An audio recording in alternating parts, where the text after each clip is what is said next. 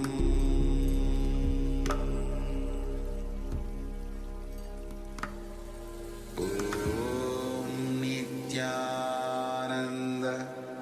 Paramashivoham.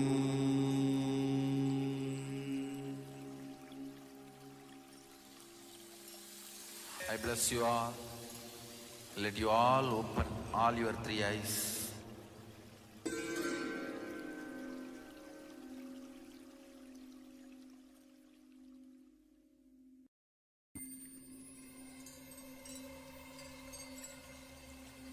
I welcome you all with my love and respect. Let you all open all your three eyes. Om Nithyananda Paramashivoham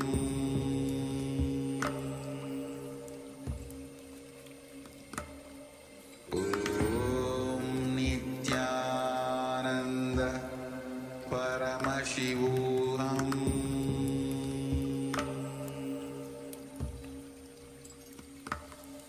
Om Nithyananda Paramashivoham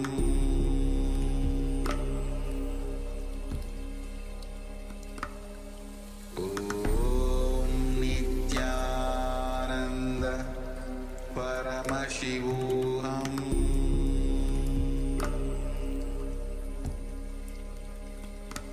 Om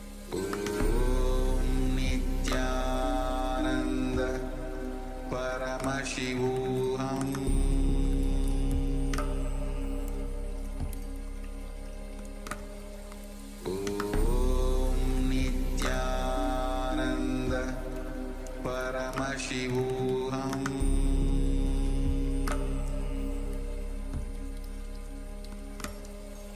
Om Nithyananda Paramashivoham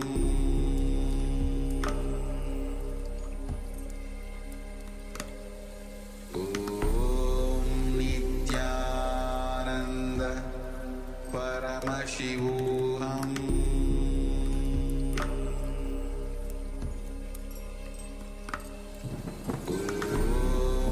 Nithyananda Paramashivoham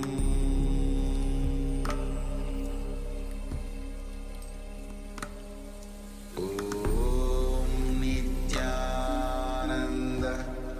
Paramashivoham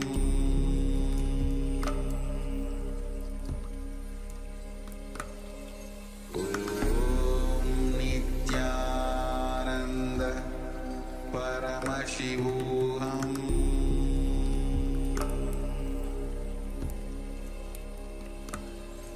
Om Nithyananda Paramashivoham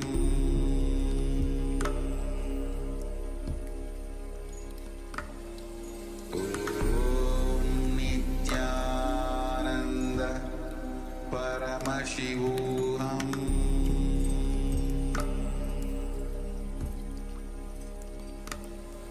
Om Nithyananda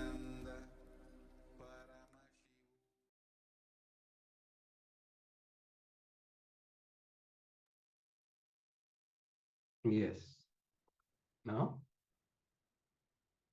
whatever Swamiji manifested through the third eye, whatever you've seen on the page number 45, you can put it in the chat.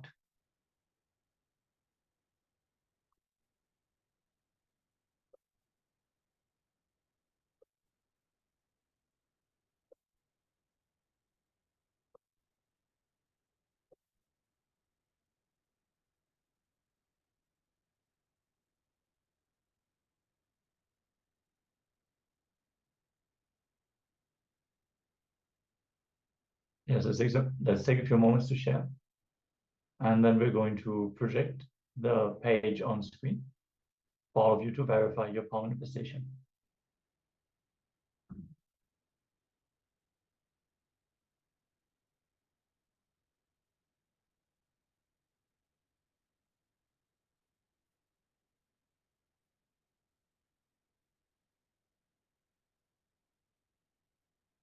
Yes, we're now going to project the page and read it out for you so you can verify whether this aligns with what was revealed to you.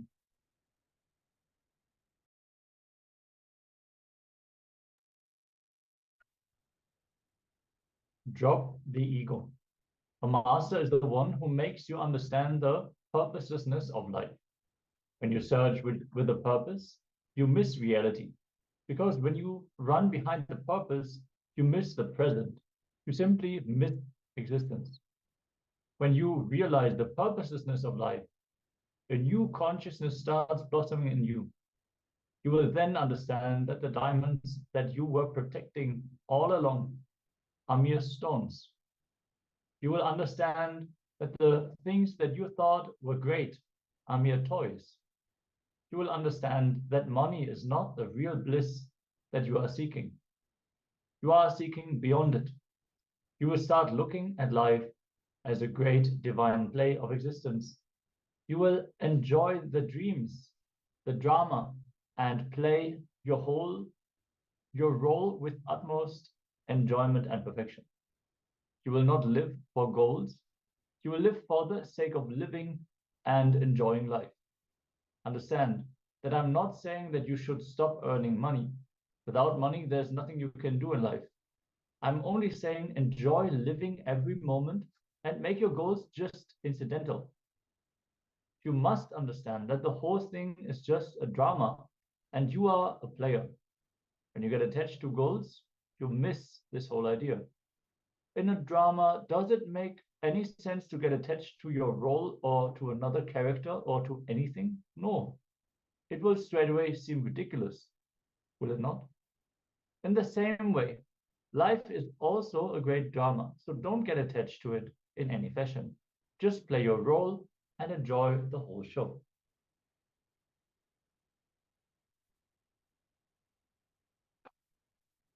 Yes, if you have seen this or any of the sentence, it has been revealed, you can put it in the chat.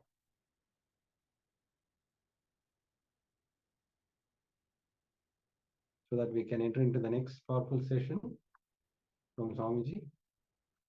On Shivoham, you are not you.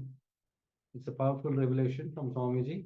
Have a book and pen along with you so that we can enter into the powerful session where Swamiji is revealing all the powerful cognition.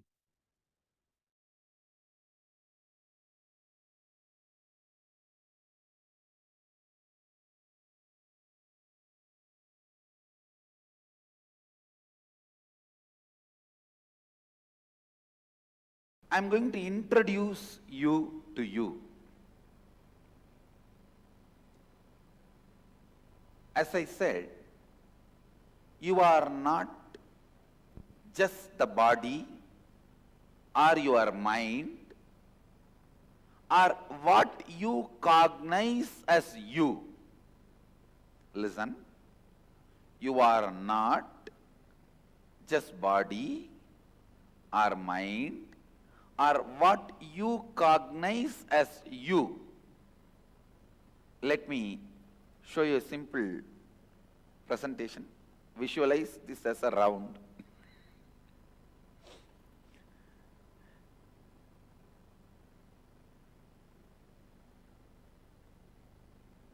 I am trying to redraw whatever is projected.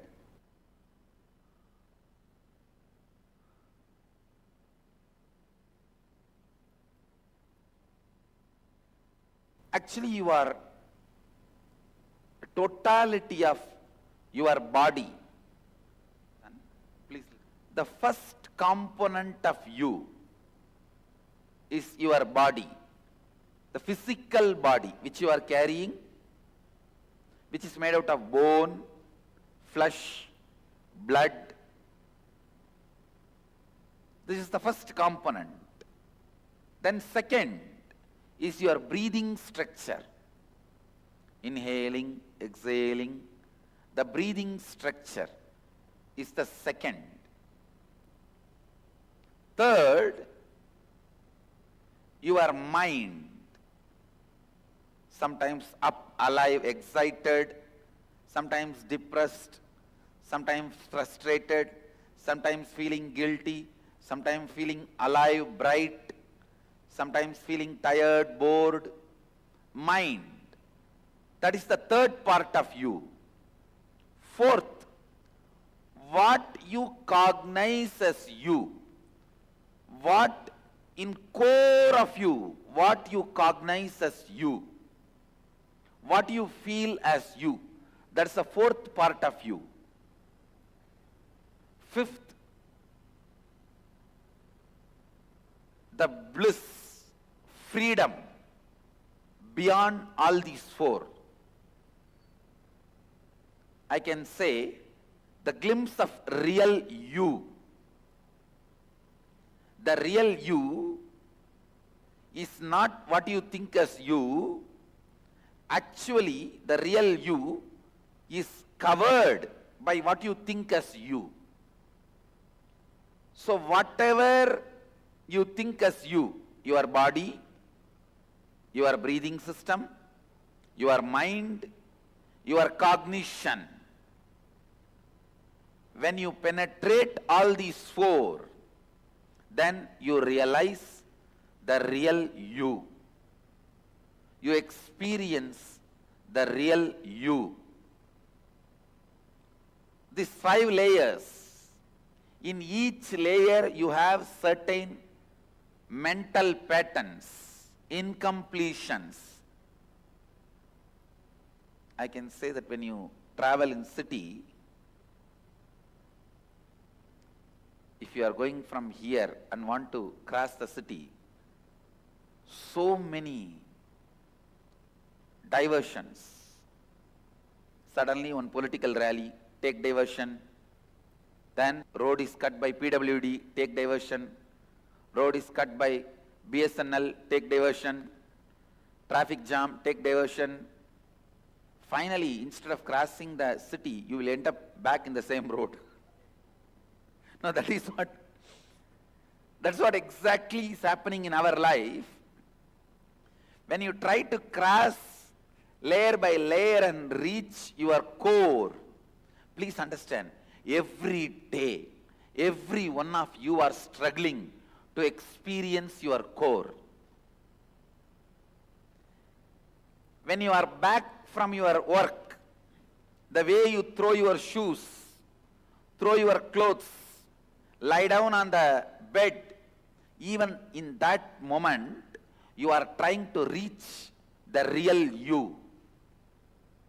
Unfortunately, constantly you are facing the boards, take diversion, take diversion, take diversion. Each one of your mental pattern is take diversion board, no entry board.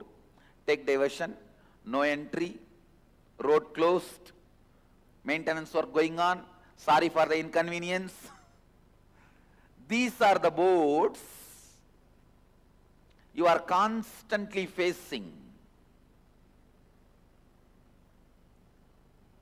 Every pattern, every incompletion you are carrying is no entry board which stops you experiencing the real you.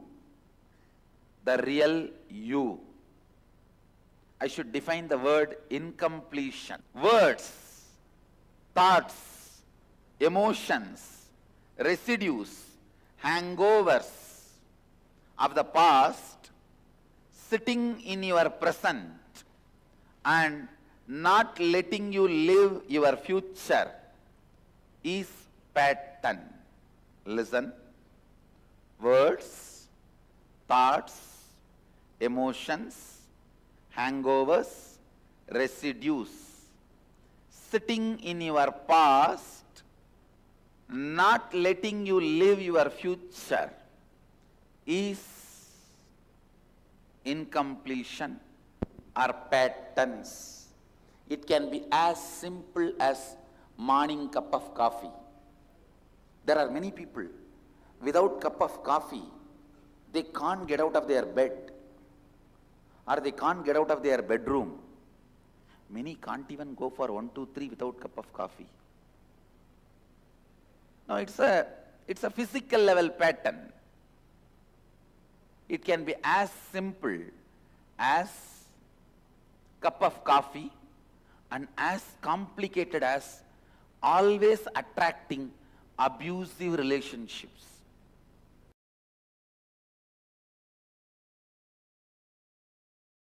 I was expanding on love current of Mahadeva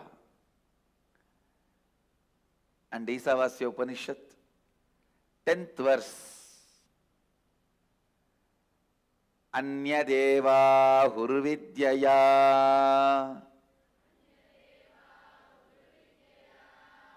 Anyata huravidyaya Idi shushruma dhiranam Enastat vichachakshire. Please recite along with me. Anyadeva hurvidyaya Anyata huravidyaya Iti shushruma dhiranam Enastat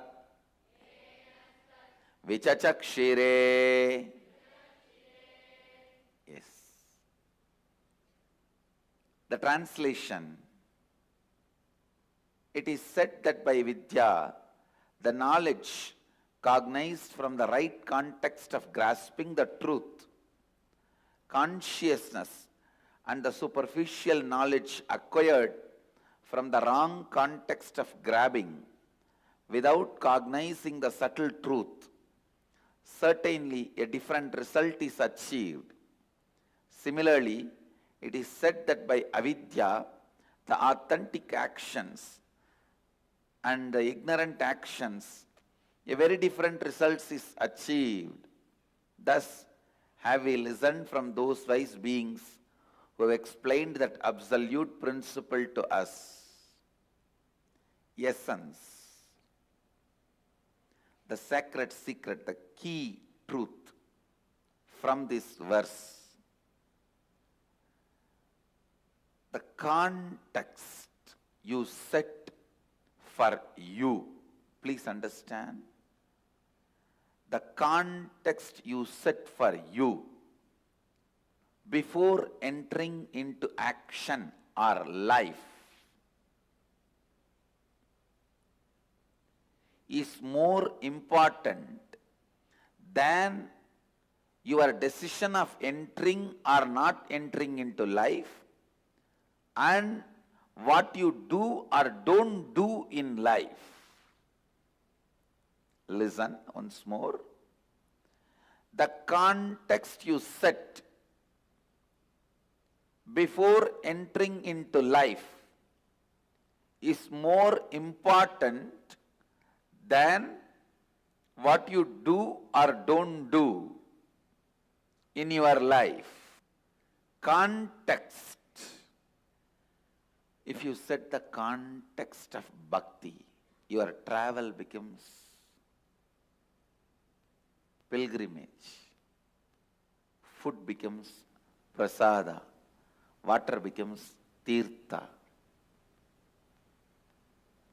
Ash becomes basma. Music becomes kirtan. Man becomes human. Understand, setting the context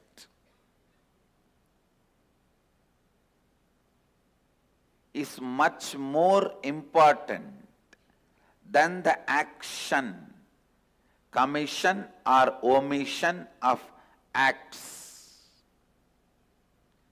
Doing something or not doing something. Doing something or not doing something is not that important than the context.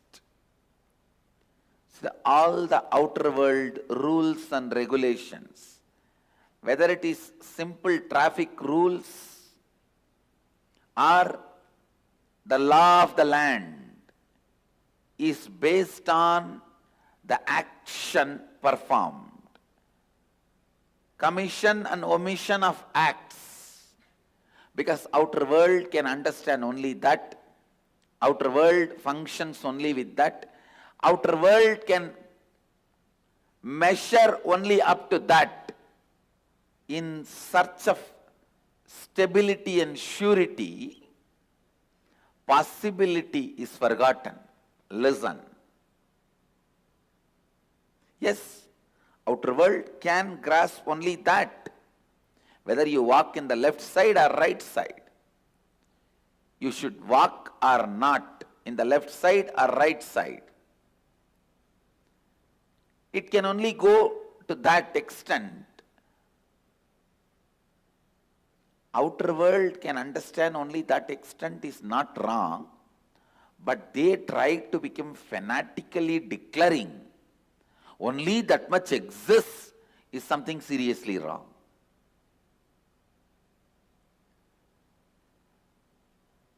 The outer world, materialistic beings,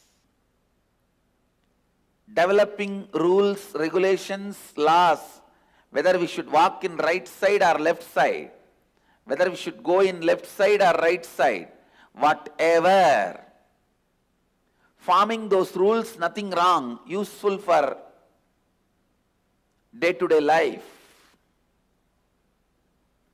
But when they try to declare, there ends the matter of life.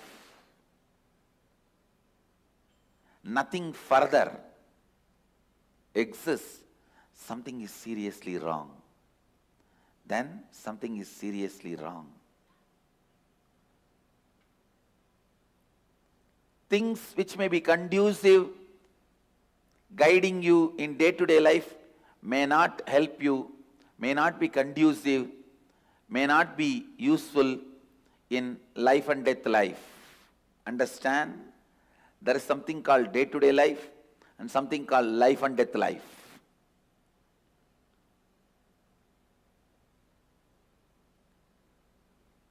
Which is conducive for your day-to-day life. Park in this spot, drive in this direction, walk in this place. These are conducive for day-to-day life.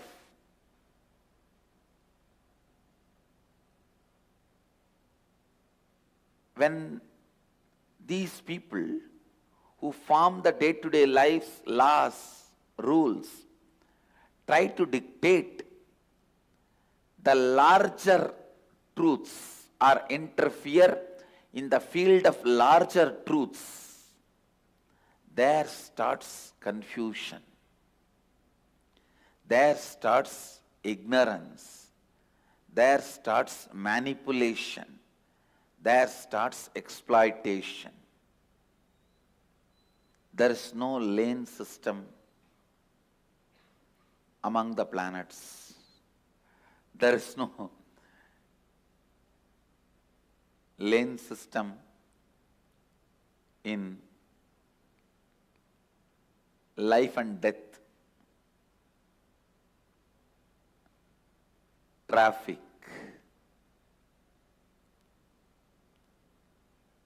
Understand,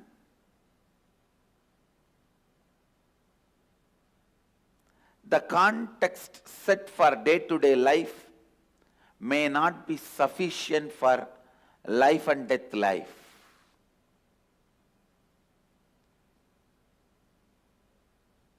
When you are entering into the street, you need to know traffic rules. When you are entering into life, you need to know the laws of life, the truths of living enlightenment. Setting the context before you enter into life.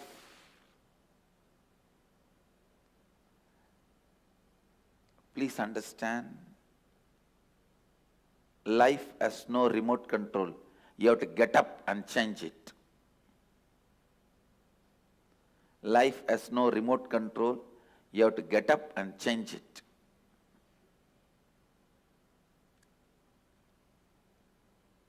Setting the right context before you enter into the life. If you have the right understanding and context, so much of activism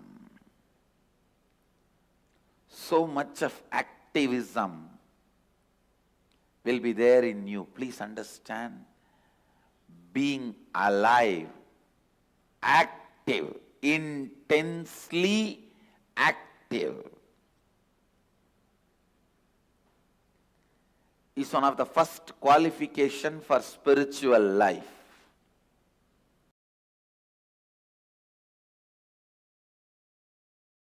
Please listen. This one technique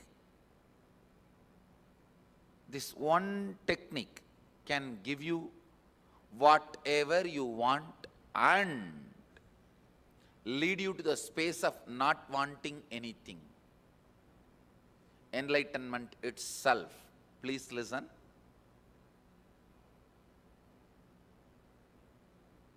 Mahadeva, Shiva, directly initiates this technique to Parvati. This one technique can give you health, wealth, happy relationships,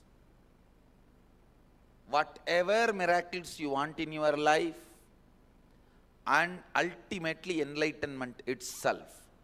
Please understand, I am not lying. I am not giving you false hope. I am not giving you too much of promises. I am stating the straight fact, straight truth to you.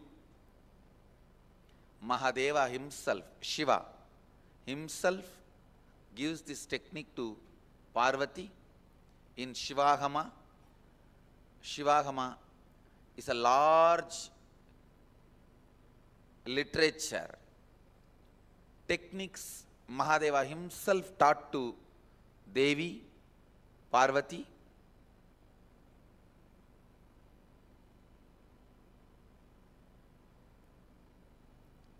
It is Mahadeva's words, but I also experienced it.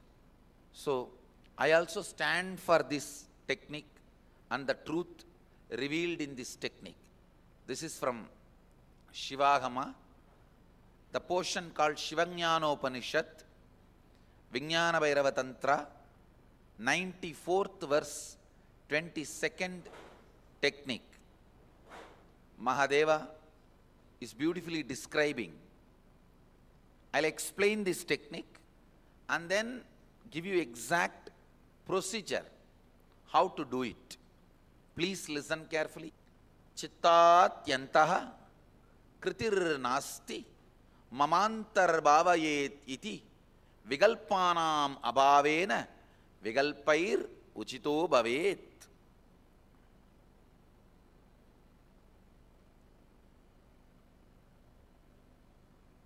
It's direct Mahadeva's words.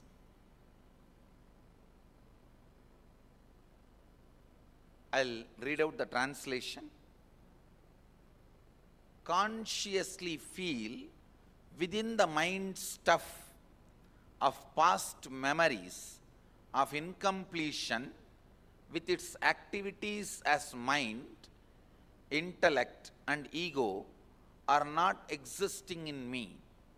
By contemplating this way in your inner space, disidentify from the past impressions and memories of incompletion. Put your active attention at the space of the past happening. Relive these imagined impressions and memories of incompletion. Then the mind stuff, having fully ceased from its present characteristics of forming thought patterns and cognitions, is complete. Thus you become complete and achieve the original space of complete completion. Now I'll give you exact method. I've read out the original verse and translation. Just to tell you, it is not my discovery. The technique is from the original Vedic tradition. I am only contributing the permutation combination, means how to do it. Only that is my contribution. But the original knowledge is from Vedic tradition. I'll give you an example of incompletion. For example, actually, this is one of the main example I use because I directly saw one person suffering with this problem. One person, when he was a kid, 7 or 8 year old, was walking in the beach with the father. He saw few fishermen fighting with each other. The fight ended in murder. One fisherman got killed. One person was killed. Naturally, the kid ran away from the scene. When he met me, he was at least 40. He says, even now I can't go to beach. Even if I cross beach in the car, I'll have that same palpitation, fear, same engrams coming up. Understand this situation. When I narrated this situation, how many of you feel you also have like this some patterns? Raise your hand. That's all. Now listen.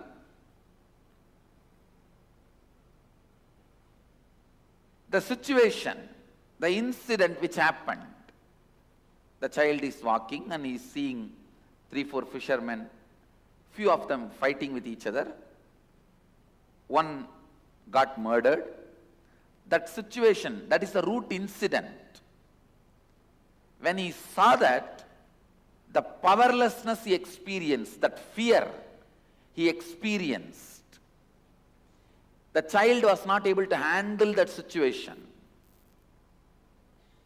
So naturally, he suppresses and runs away. Whatever was happening in him, the fear or powerlessness, even that feeling, maybe this will be done to me also. All that feeling, he just suppressed and ran away from the situation. Understand? Whenever powerlessness is suppressed, along with that suppression, all the emotions associated in that situation, powerlessness means pain, suffering, fear, so many things, guilt connected to it, that I am not able to do anything in this situation. So many things associated with it. All that also gets suppressed. And as long as that suppression exists, this pattern will continue. Whenever he goes to beach, he will go through the same moments, experience, which he suppressed first time.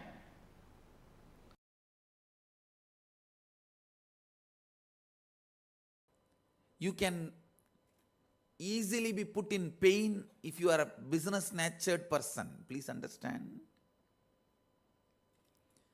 If you are a business natured person, only one of your shop getting attacked is enough, you will move out of politics.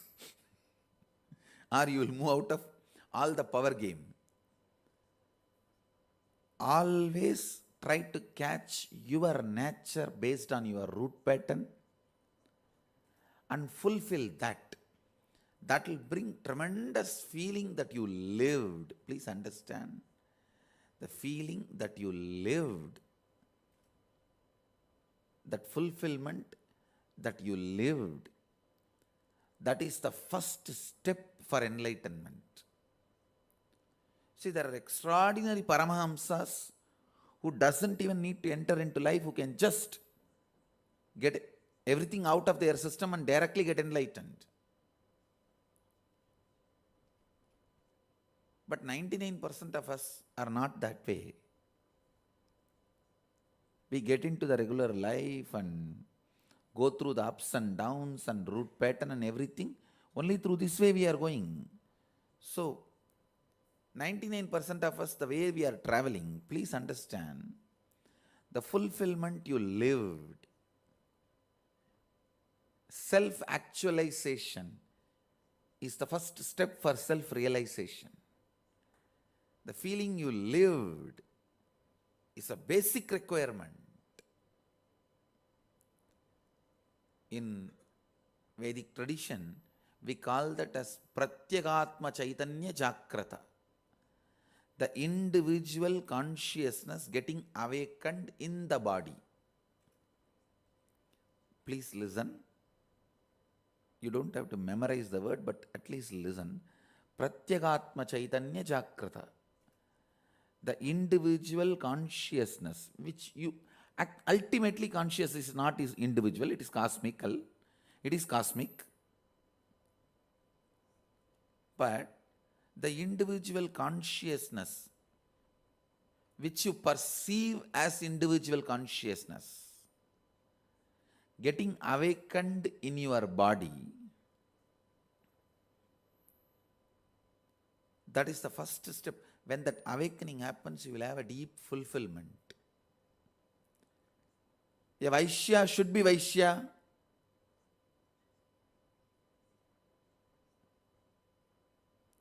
Brahmana should be Brahmana. Kshatriya should be Kshatriya.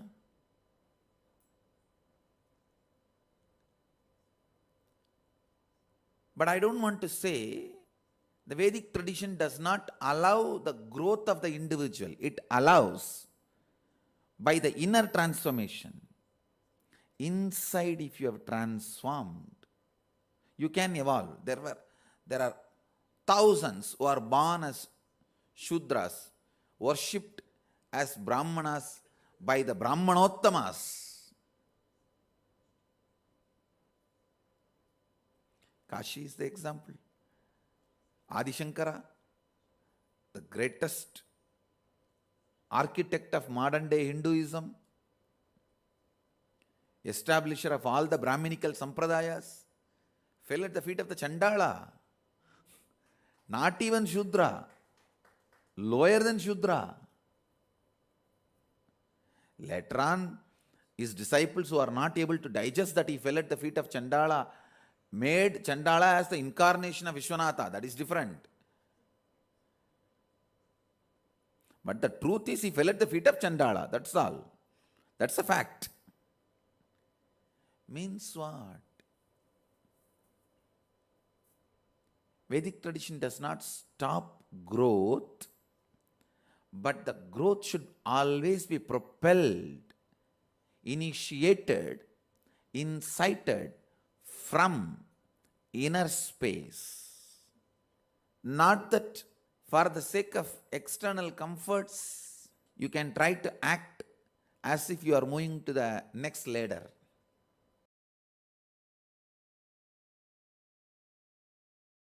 Fear is self-fulfilling, negative prophecy. Please listen. Nothing hurts you in your life than fear. Nothing hurts you in your life than fear. Listen. Listen. I'll repeat.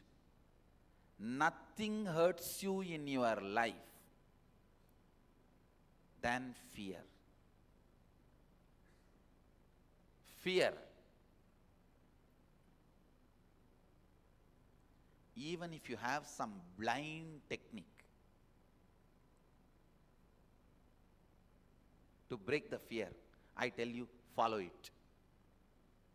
Now people have really some blind techniques. Just they will chant some stotra, some God's names, or some mantra, or even sometimes cinema song. Now people have their own ways in the night time to walk alone. as if that cinema song will drive away all the ghosts and drive away all the negativity. People have their own, but I tell you, even if it is a crude, raw, blind techniques, anything which can break your fear, even divert your fear. I am not even saying breaking, even if it can divert you from your fear, please use it, because nothing can damage you more than fear. I am making one more statement. Listen, very important statement. There is nothing you can learn from your fear. Please listen. You always have a justification. Oh, only if I have fear, I will think and take proper decisions. No. It's complete crap. It is stupidity. Fear cannot give you the intelligence or the capacity to reason to take right decision. So just do not carry any justification to keep your fear alive. Please listen. How many of you have some justifications to keep your fear alive? Raise your hand. All justification is crap. Understand. Make this as a clear understanding within you today. Fear does not help you or awaken your right intelligence to take decision. Out of fear, you never made right decisions. If you believe the fear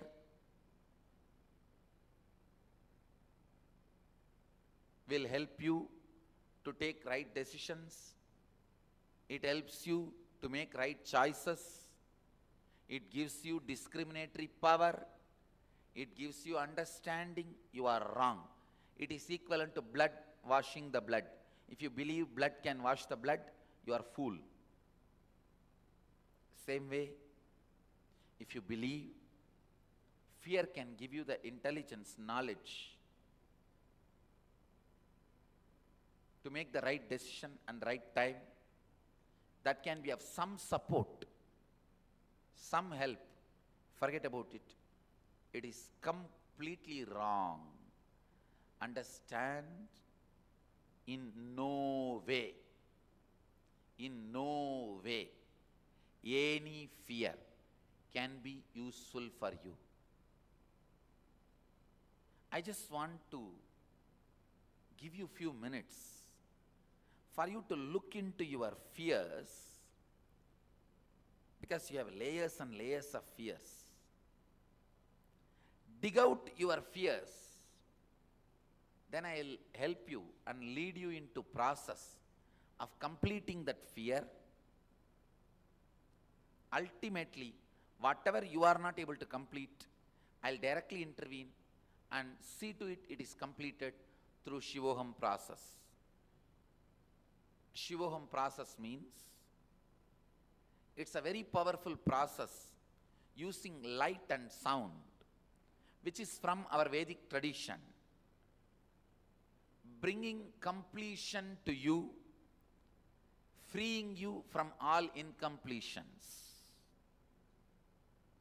Where your cooperation is not required, it's my responsibility, my job. Please understand. In every step, I'll help you, guide you to put your effort and complete the incompletions. Whatever you are not able to conquer, complete, win over, I'll directly intervene and see to it you become complete. This whole science I am teaching you is from Taittiriya Upanishad. It is from a Upanishad called Taittiriya Upanishad, directly from Vedic tradition, time-tested, foolproof, most logical and scientific. I request all of you, whenever you go to any meditation class, yoga class, spiritual program, or a spiritual retreat, keep this as a main question. As the teacher or a guru, which scripture this whole science is from? I am very clear. The science I am talking to all of you is from Taittiriya Upanishad. Anybody can go and read Taittiriya Upanishad. You will see this whole science. My experience is matching, is aligning to that tradition, to that experience of the ancient masters. So I am presenting that science to all of you. Not only the Upanishads say these truths, I am responsible for what I am teaching you because I experienced all of this in my life. I went through and I have experienced it. I am presenting it to all of you.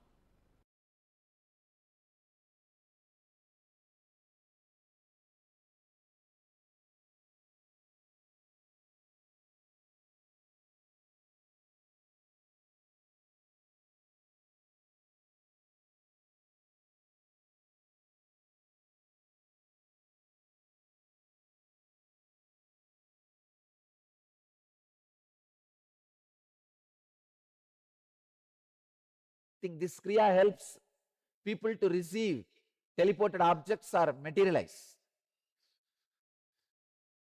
I designed this Kriya mainly only for curing memory loss. Means curing all memory related problems, issues. But after doing R&D with this Kriya, I realized that part of the brain is also getting awakened. See, your memory and part of the brain which is related to receiving teleported objects, both are one and the same. Telepathy and teleportation, both parts are one and the same. So I see people getting awakened to that power also.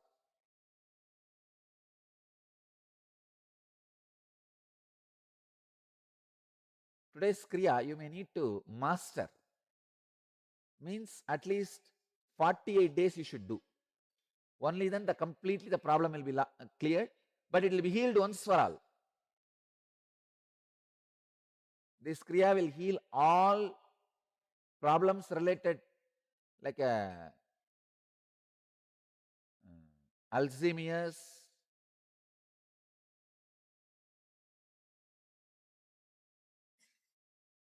the problems related to memory loss.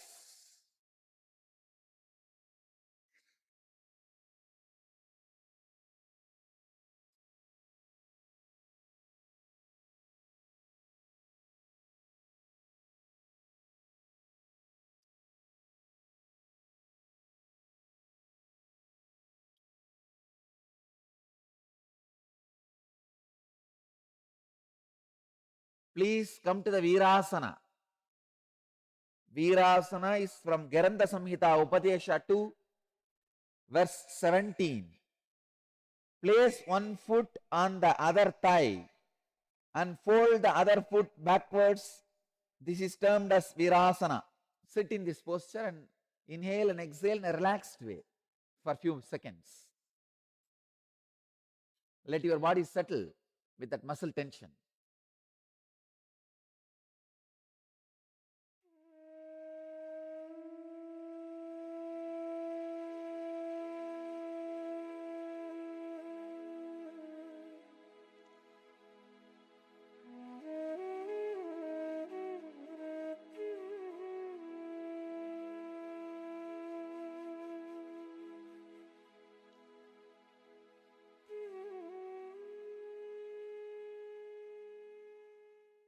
In Virasana, now we will start the next step.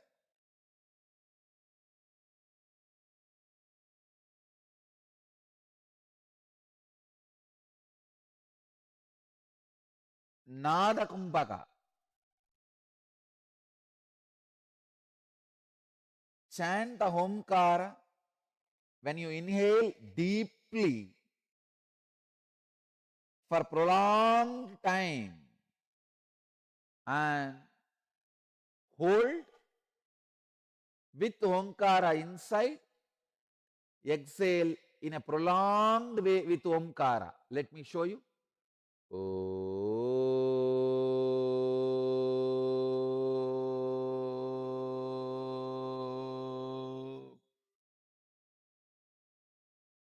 Inside also when you hold.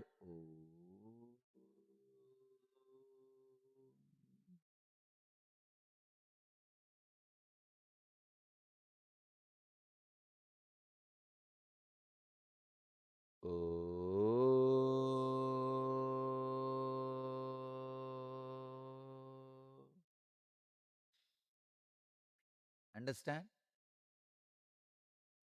When you inhale with a prolonged way, through nose and mouth, both inhaling. When you hold inside, hold with Omkara. Then when you exhale, exhale with Omkara. Do this 21 times. Hold as long as you can, judicially, based on your health.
Trinetra Kumbhaka.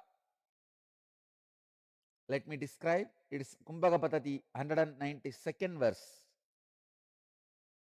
Inhale first through through left. Then again inhale through right.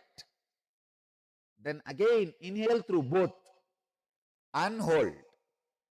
Hold judiciously as much as you can. Then slowly exhale through both nostrils. Do this 21 times.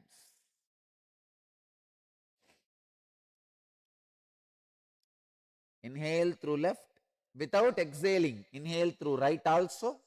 Without exhaling, inhale through both and hold.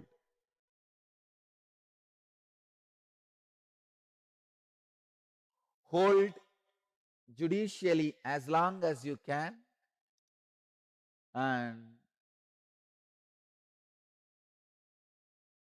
when you can't hold anymore, exhale very slowly. Do this 21 times.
Next, Trishula Kumbhaka, Kumbhaka Patati, 193rd verse. Inhale through the nostrils and also through the mouth. Simultaneously, hold the breath judiciously as long as you can. Now exhale and relax when you can't hold anymore. Do this 21 times. Let me show you.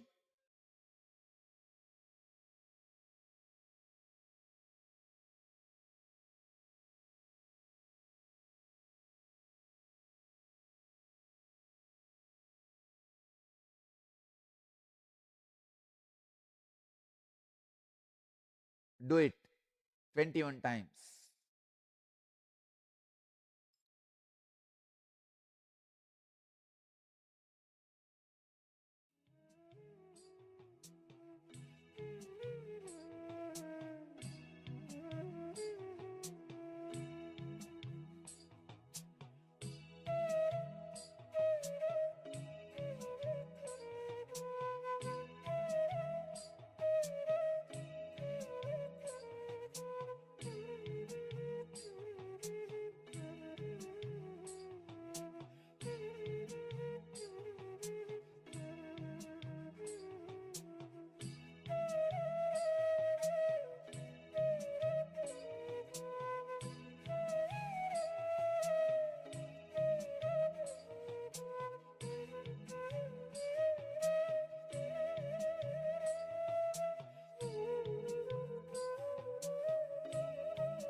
this Kriya will completely heal and cure all the problems related to memory loss. And if you do this regularly, your memory will be enhanced.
Please listen. Nothing hurts you in your life than fear. Nothing hurts you in your life than fear. Listen. Listen. I'll repeat. Nothing hurts you in your life than fear. Fear. Even if you have some blind technique to break the fear, I tell you, follow it. Now people have really some blind techniques. Just they will chant some stotra, some God's names, or some mantra, or even sometimes cinema song.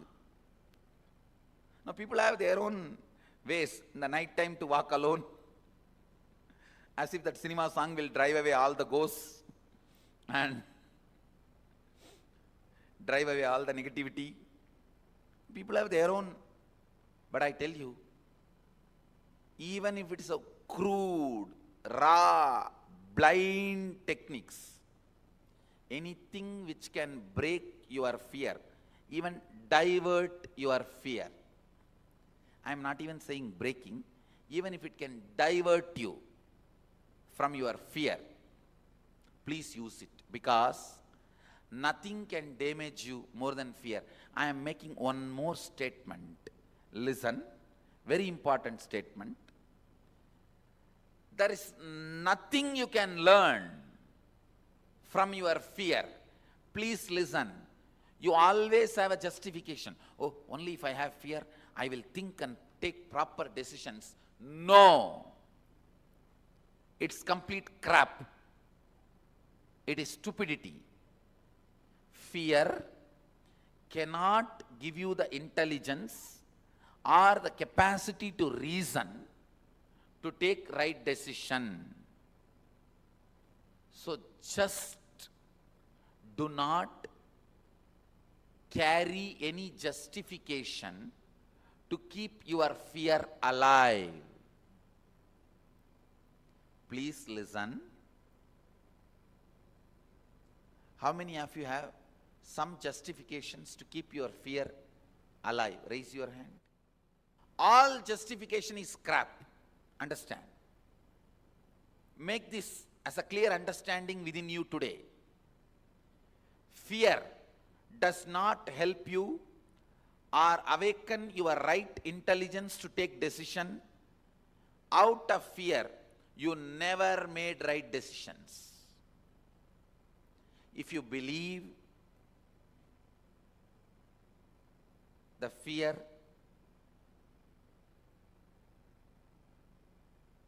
will help you to take right decisions, it helps you to make right choices, it gives you discriminatory power, it gives you understanding, you are wrong. It is equivalent to blood washing the blood. If you believe blood can wash the blood, you are fool. Same way, if you believe, fear can give you the intelligence changed. I was raised.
Shivoham.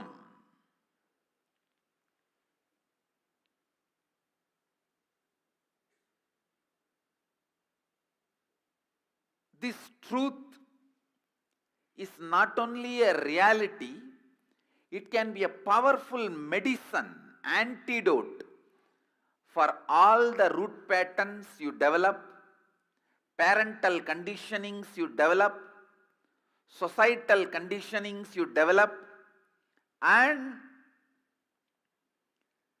all the patterns with which you struggle, suffer. Understand? All the patterns with which you struggle and suffer. Mahadeva releases you. Mahadeva, listen, releases you from all the conditionings.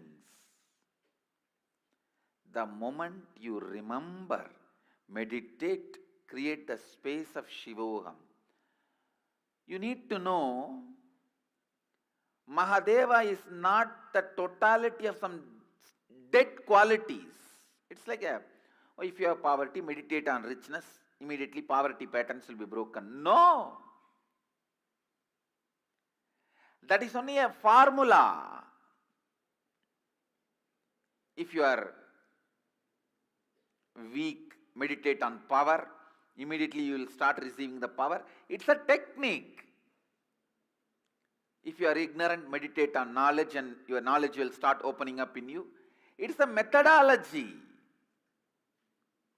Mahadeva is not just totality of some good qualities. He is alive. When you invoke him, when you invite him, he just happens so powerfully, so beautifully, so alive, living. He just makes all this parental conditioning, social conditioning, societal conditioning, root patterns, engrams, he just makes them disappear, melts them away. When you invoke Mahadeva, Shivoham in you, don't think it is a technique. It does the help of technique also. If you do a technique, what all help will happen to you? If you do a meditation technique, what all the good things will happen to you? That also happens when you invoke Mahadeva in you. But that does not mean Mahadeva is the totality of these few dead qualities. No. He is a living, vibrant consciousness. See, if it is a technique, for example, if you have 5 layers of ignorance, if you meditate on knowledge till the 5 layers melt down, you will experience the knowledge. If you feel weak for last 10 years, if you meditate on power at least next 10 months, then slowly the weakness will melt down. You will feel power. That is a technique. If you have a blockage in your Kundalini energy flow, and blow your nose, do the pranayama and kriya properly till that blockage is removed, Kundalini will be awakened. That is a technique. But when you meditate Shivoham, it is not the strength of your meditation is going to decide the experience of Shivoham. No. He is conscious intelligence. You invoke him, you request him, Prabhu, please be awakened in this body, in this mind, in this buddhi, in this intelligence. Let you radiate whatever I know as me, aham. I am surrendering at your feet. I am completing it at your feet. Let you be.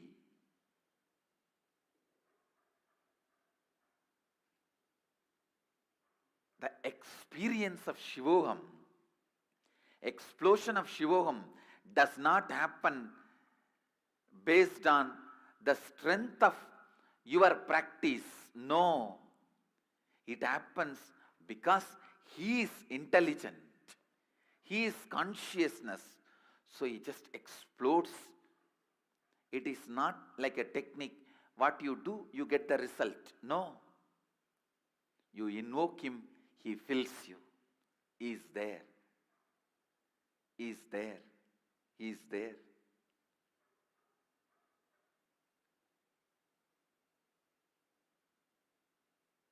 So don't think if I chant crore times Shivoham, then Mahadeva may occupy my whole being, then I may experience Shivoham. No.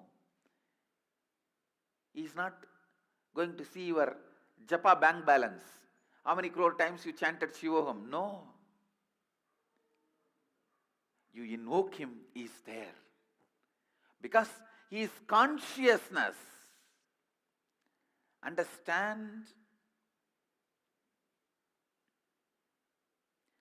This is the biggest difference between atheistic non-dual philosophies and theistic non-dual philosophies. In theistic, listen, in atheistic non-dual philosophies, they say any quality you meditate, you imbibe that quality. In theistic non-dual philosophy, we say, apart from the power of our meditation, that quality, source of that quality is intelligence, so it fills you the moment you invoke it.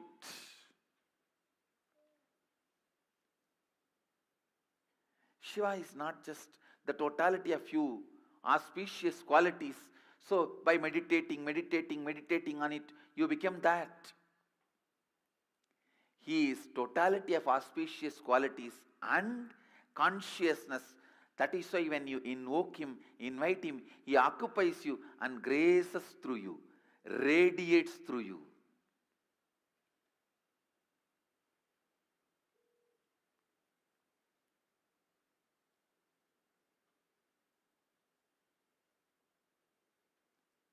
Not only he introduces himself to you, he introduces himself through you to everyone.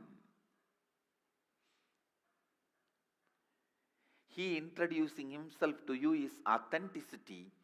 He introducing himself through you to others is enriching. Mahadeva is the conscious intelligence. Shivoham is not technique. It's a conscious process. Meditate on Shivoham. Don't think your japa repetition, the strength of your meditation is going to bring the results. No. He is conscious intelligence. You meditating is nothing but invoking him, requesting him to fill you, to radiate through you.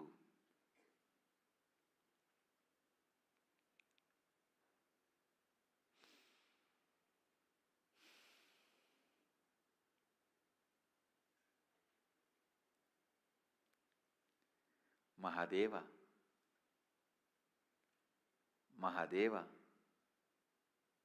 is pure consciousness. Mahadeva is embodiment of purity. Mahadeva is alive. I can't say, just because I chanted Shivoham for millions of times, I started experiencing Mahadeva. No. just because he is consciousness, he accepted my request to walk into me. He started radiating himself through me. Understand, he is consciousness is the good news I want all of you to know.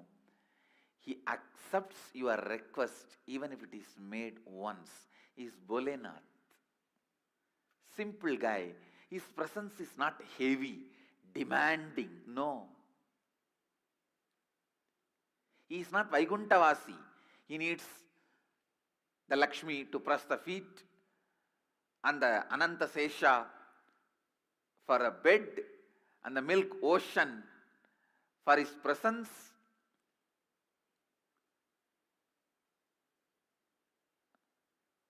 And all the best things, Shamantaka, the best, greatest jewelry for wearing. No, I am not disrespecting Vishnu. All I am trying to tell you is, Mahadeva is Bholenath.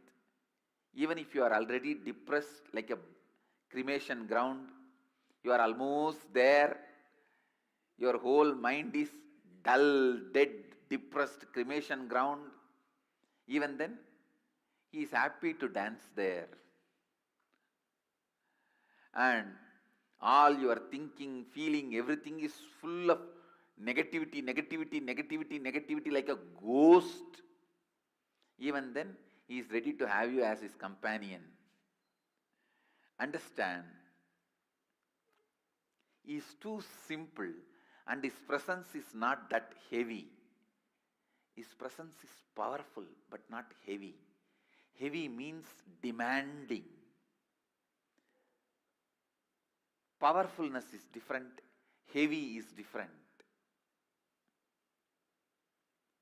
Is Bholenath. His presence is never demanding. His presence is so powerful, but not demanding. Understand? Invoke him, request him, pray to him, ask him, invite him to your inner space. Mahadeva, whatever I know as Aham is a bunch of my root patterns, social conditionings, parental conditionings, layers and layers of patterns, samskaras, and the past life karmas. But this is not too big for you. You can burn all this, and this cannot be the reason why you are not happening through me. Can this stop you happening in me? I am completing this and surrendering at your feet. O Prabhu, happen in me. O Mahadeva, happen in whatever I feel as me. Let Aham become Shivoham. Let Aham become Shivoham. Invite him. Invoke him. Request him. Understand, he is conscious, alive, present. I can't say he happened to Brahma and Vishnu and Devi on this very day. I should only say he is still happening. He is happening.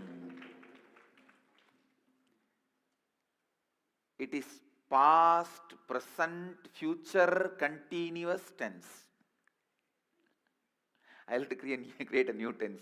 I can't say it is past tense, present tense, future tense, or past, present, continuous tense. Past, present, future, continuous tense. That's the meaning of eternal. That's the meaning of eternal. Understand? He is Bholenath.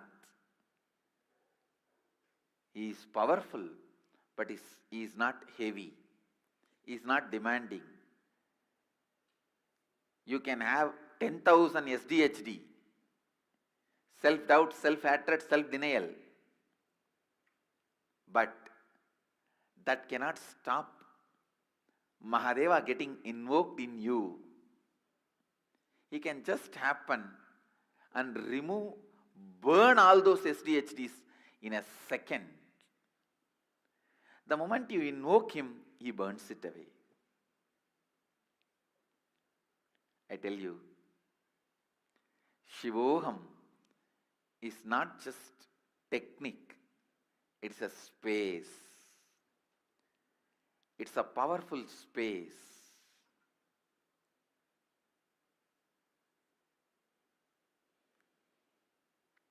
Radiate the power of Mahadeva. Radiate the power of Mahadeva. Radiate the power of Mahadeva. Shiva, Shiva, Shiva.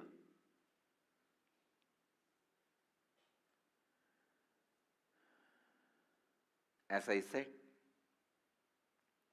because he is not a demanding being, there is no precondition. Who can experience Shivoham? Who can't experience Shivoham? No.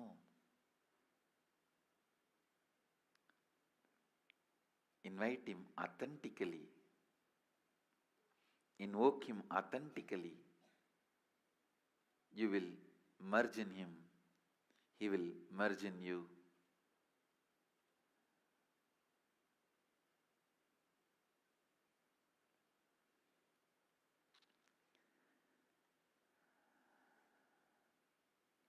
The ocean of consciousness, pure consciousness, Mahadeva, happens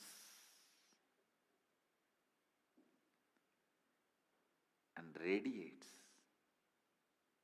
He radiates. He happens. Shiva, Shiva, Shiva, Shiva, Shiva, Shiva, Shiva. Essence of today's Satsang. Invoke him, invite him.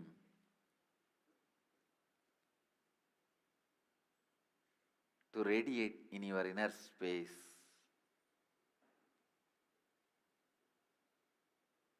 With the power of Shivoham, making Shivoham as the experience. Actually, when I saw the tortoise first time I saw tortoise in my life, near Thiruvannamalai, on Satanur Dam. There is a dam near Thiruvannamalai where they have this crocodile park and they have few tortoise also. Huge one. Must be at least 2 feet high and 4 feet long, wide. Huge one. I have never seen that size after that. Tortoise live for quite a long time. It seems they live even up to 250 years. Their breathing system, everything was so perfectly designed. They just go on, live, like your old mother-in-law.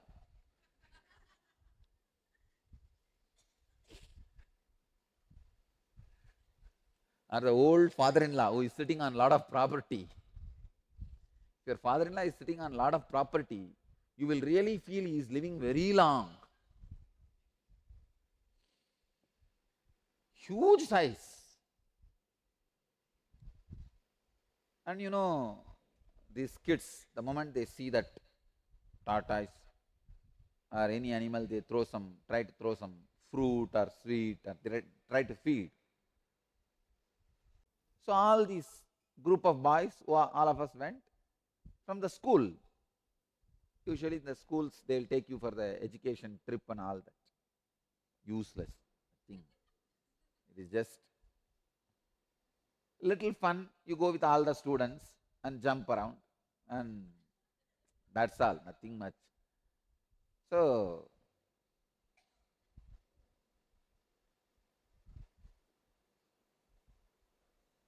even the crocodile was eating the jalebi and murukku. That's what we got. That's the thing we carry when we go for these trips. But I was surprised. A small piece of snack was thrown at this tortoise. The moment something touched him, he withdrew all the limbs. And we were waiting for him to put his head out and the legs out so that we can catch few photographs. The schools, when you go, that they will bring their own photographer. The camera will be almost this size, and like a box that guy will bring at one place. Usually that is the usual standard place. In that dam there is one Gandhi statue. All will stand there and take the group photo. It's like a typical ritual. You stand here and walk in line and hold each other's shirt behind. Really, so that you don't get lost in the crowd. And roll number 1, 2, 3, 4, 5, 6, based on the roll number, they will stand. Still I remember my roll number. The Polytechnic, it was 731, and the school, I think 34. So all have to stand in the queue and hold the shirt behind and walk. The teacher who is in charge, that fellow had an affair with another one lady teacher. So he will go away with her. There will be the class head, class leader. You have to hang around with that fellow. What that fellow knows? He is also of my age. Maybe a little tall. Usually the tall, well-built guy is put as a class teacher. And he is a little tall guy and well-built, that's all. And he will walk the same typical path and you will have to follow. And it's like you are sitting inside the train, you can see both sides, that's all. That's the only advantage. And go and finally stop in one. There will be regular canteen. Already pre-ordered food will be there. Eat that and take little snacks, whatever you brought in your hand, and leave your bags and baggage, and then walk and go. There will be some monkeys too, you can throw a little for them. Anyhow, it is a typical trip. So all of us wanted to have a photograph with the tortoise. We waited almost for 2 hours. But that guy is not ready to come, not ready to put his head and limbs out. I have heard this example, this tortoise example, earlier itself from Kumbh Mela. It was such a sharp click for me. Wow. Yada samharate chayam kurmaha ankani iva sarvashaha indriyani indriyartebhyaha tasya prajna pratishtita. I thought this fellow is now in samadhi and he is not going to take his limbs out. He is not going to be again caught in any senses. He is in his senses. Just like tortoise withdraws its limbs from all sides, when a person withdraws his senses from the sense objects, his wisdom becomes steady. When a person completely withdraws his sense organs from the object of the senses, like a tortoise withdrawing its limbs on all sides, then he is said to be established in intense unclutching.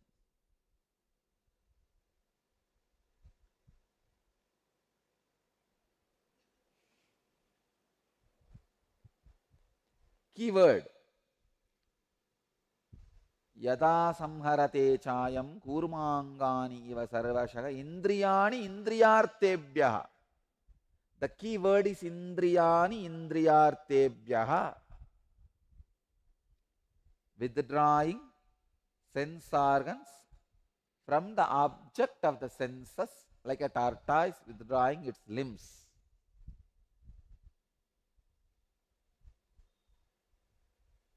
When you eat a sweet, the excitement or the joy you feel is from your own source, not from the sweet. If it is from the sweet, then why the 10th or 11th sweet is not sweetie? Why you don't feel the same taste, excitement by 11th or 12th sweet? As per the law, it is supposed to be expanding. 1 sweet, 2 sweet, then more excitement, 3 sweet, more excitement. But here, by 10th sweet, the excitement not only reduced, it's lost. Once I remember, this Dome Raja of Manikarnika Ghat. Dome Raja is the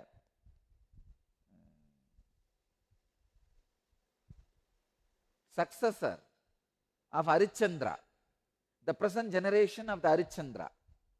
Dome Raja gave a feast. The Dome Rajas were supposed to be the asana, very low community. So this high class Pandits and Brahmins will not go for the Dome Raja's Bandara.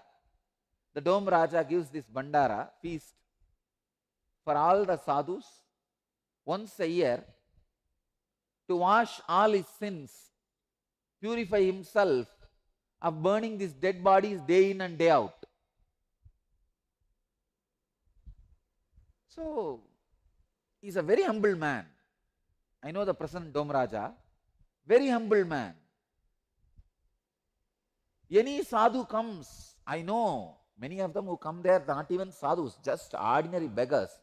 They come there for food, temporary decoration. But he is so humble man, he will fall at everybody's feet. You understand? He is in charge of that Manikarnika Ghat. He gets the money which is paid for burning the dead bodies in the Manikarnika Ghat.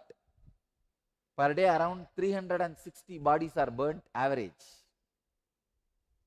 And that fire is supposed to be eternal, which is not put up for last, I don't know how many thousands of years.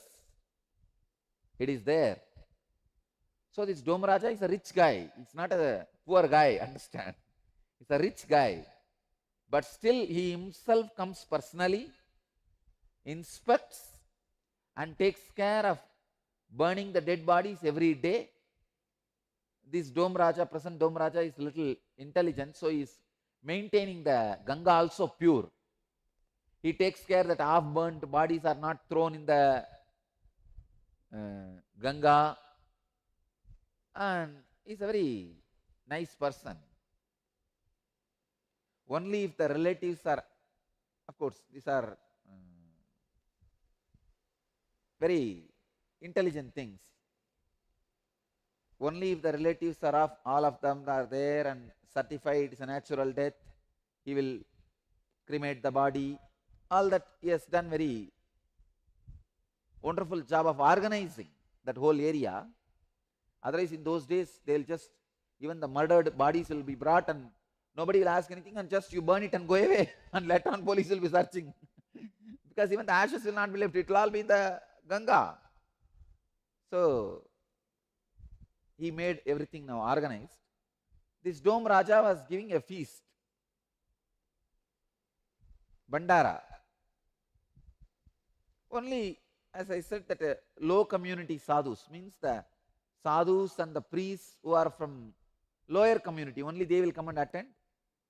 The upper class Brahmins will not come and attend this Dome Raja's Bandara, because Dome Raja is supposed to be the low community. You will be surprised even in Dakshineshwar, because Rani Rashmani is from fisherman community.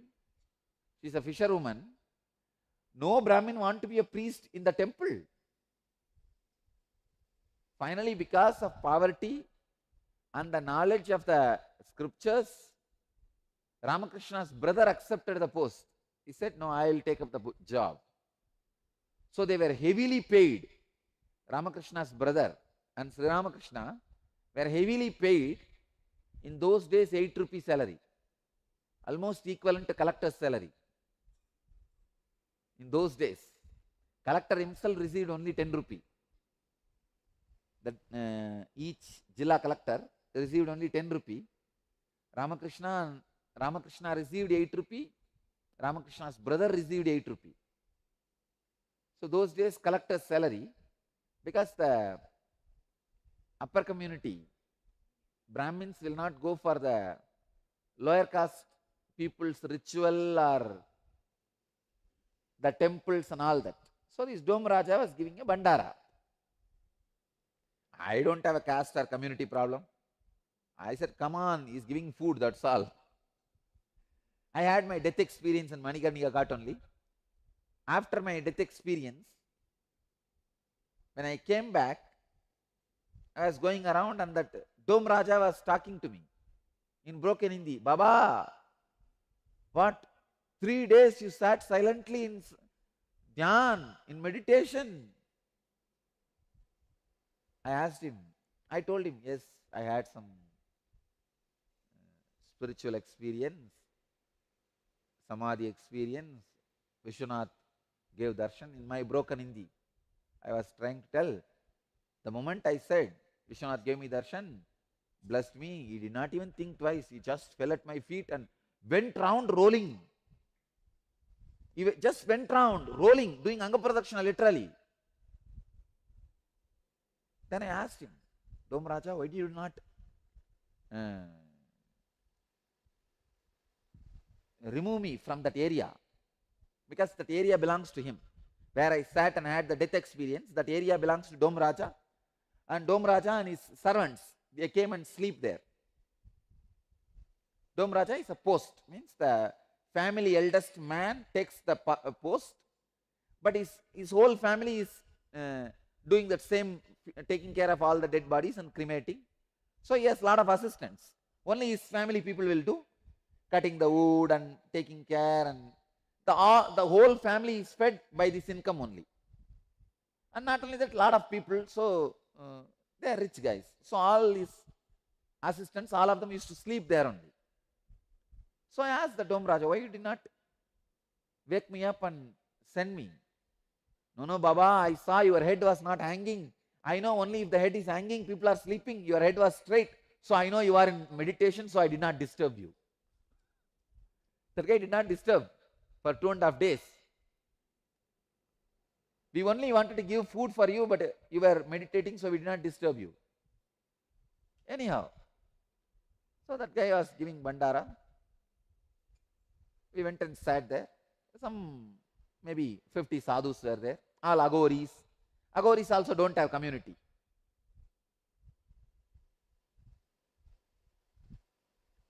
Agoris and some Vedantic sannyasis who are from the low community. Some Ramakrishna Mission sadhus. Ramakrishna Mission sadhus also don't care about the community. One good thing about them is they don't care about caste, community. Anywhere bandara, they go and bless that person. And not only that, Ramakrishna Mission sadhus use that opportunity to sing the glory of Ramakrishna. Usually in the bandara time, you are expected to sing your Ishta Devata or Guru's glory as a song. Bandaras are the beautiful platform to teach about your Guru or your tradition or your Sampradaya. So Ramakrishna Mission sadhus always take that opportunity to come and teach about Sri Ramakrishna, and they will beautifully sing in Sanskrit the history of Ramakrishna in one beautiful stotra, in one verse. So these few people were there. This Dome Raja, a very humble man, but because he is a villager, he has this strong faith. How much you feed, that much punya you will get. And this fellow will go and sit in front of each leaf literally and put 10 sweet, 20 sweet. That day I saw the way he was forcing, literally at least 10 sadhus vomited. No, really, he will tell, Baba, Baba, Baba, you eat one more laddu, I will give 1 more rupee dakshina. He's sweet guy, but how much sweet he can take? Finally, end of the Bandara, I saw people have come to eat and more people have vomited than the number of people ate. Understand, even if it is sweet, when the number increases, you are only vomiting. It doesn't give you excitement or joy, because the joy comes from inside. You are not having the understanding about the source of joy. You are not having right understanding. Understand?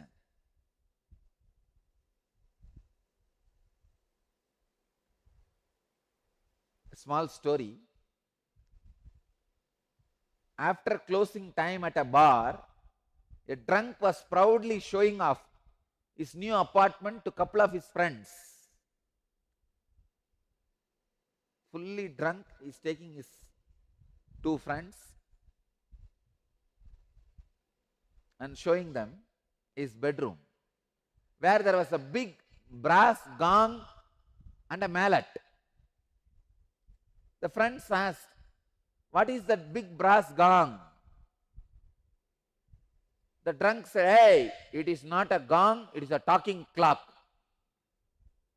The friends were not able to believe, they were astonished. He said, talking clock? Seriously?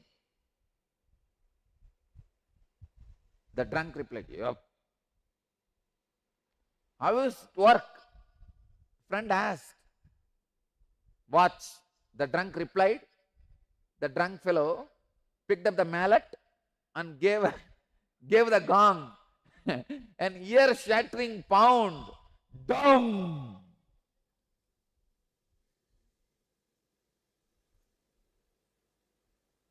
All the 3 stood looking at another for a moment. Suddenly, someone from the other side of the wall screamed, you idiot, it is 3:15 in the morning.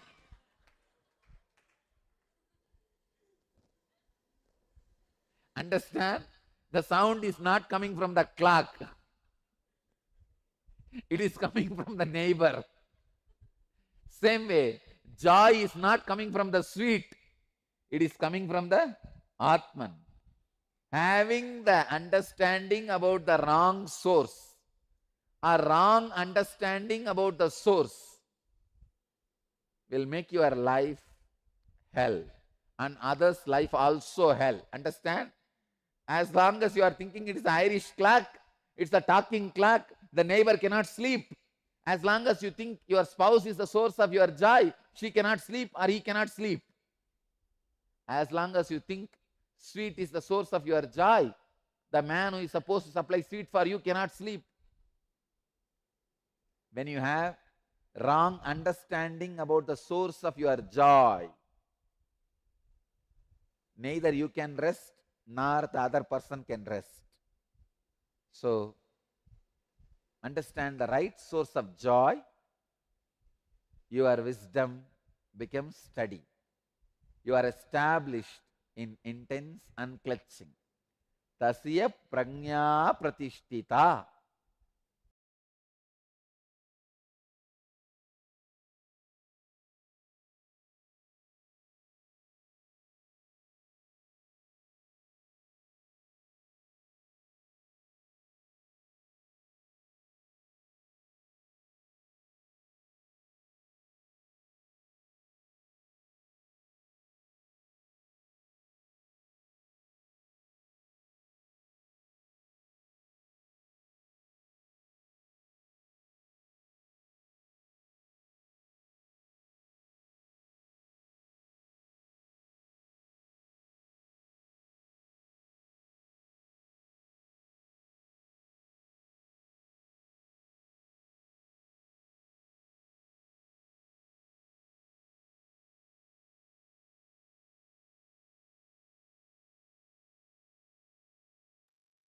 Yes.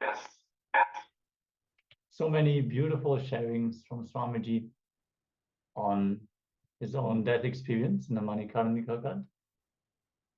The experience of Shivoham and on the light within. If you have powerful cognition that you have received in this session, do share it in the chat. Fear of being judged, fear of ruin, fear of loss. Okay, thank you for sharing. It's always welcomed when you share your experiences. Also, if you have any questions, if there's any concepts, any doubts about what Swamiji has been sharing in the sessions, do let us know so we can shine light on that as well. For now, we are getting ready to enter into the Kumbh Mela preparations. The celebration of the Mahakumbh Mela, which is going to happen. We're going to receive the introduction, the right context, and also the darshan preparation. So to receive Swamiji's Baba Samadhi darshan and the Dakshinamurti, Baba. So requesting all participants to please come on camera and settle down as we're going to transition over. And we'll see you back with continued Acharya sessions right after the darshan. So stay tuned and let's all enjoy the darshan. Gentlemen.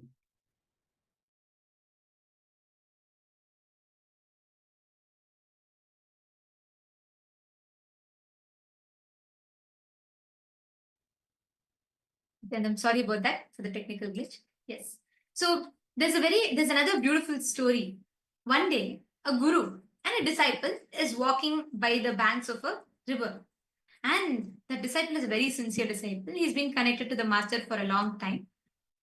What happens is, on the way, as the guru is walking, the disciple slips and falls into the river. He falls into the water and he is terrified. This guy doesn't know swimming and he can't swim and he is terrified. So he starts like trying to beat the water and he tries to come up and he says, he starts screaming.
Nithyananda, Hara Shiva Shiva Murahara Damar Bhaje. Nithyananda, Hara Shiva Shiva Murahara Damar Bhaje. Jaya Jagadodharana, Jaya Nitya Jagadishwara Harana. Shri Nitya Jaya Nitya Hara Nitya Hara Paramahamsa Shri Nithyananda. Nithyananda, Hara Shiva Shiva Murahara Damar Bhaje. Nithyananda, Hara Shiva Shiva Murahara Damar Bhaje. Jaya Jagadodharana, Jaya Nitya Jagadishwara Harana. Jaya Nitya Jagadishwara Harana. Shri Nitya Jaya Nitya Hara Nitya Hara Paramahamsa Shri Nithyananda. Nithyananda,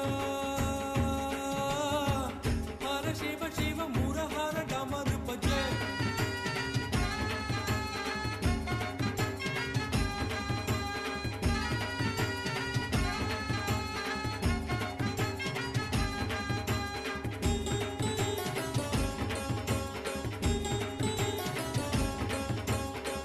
Darshan Nitya Dijo Bhagavan, Nitya Paramadayalo Bhagavan, Shri Nithyananda. Darshan Nitya Dijo Bhagavan, Nitya Paramadayalo Bhagavan, Shri Nithyananda. Hara Bolo Nata Shiva Shambho Nithyananda.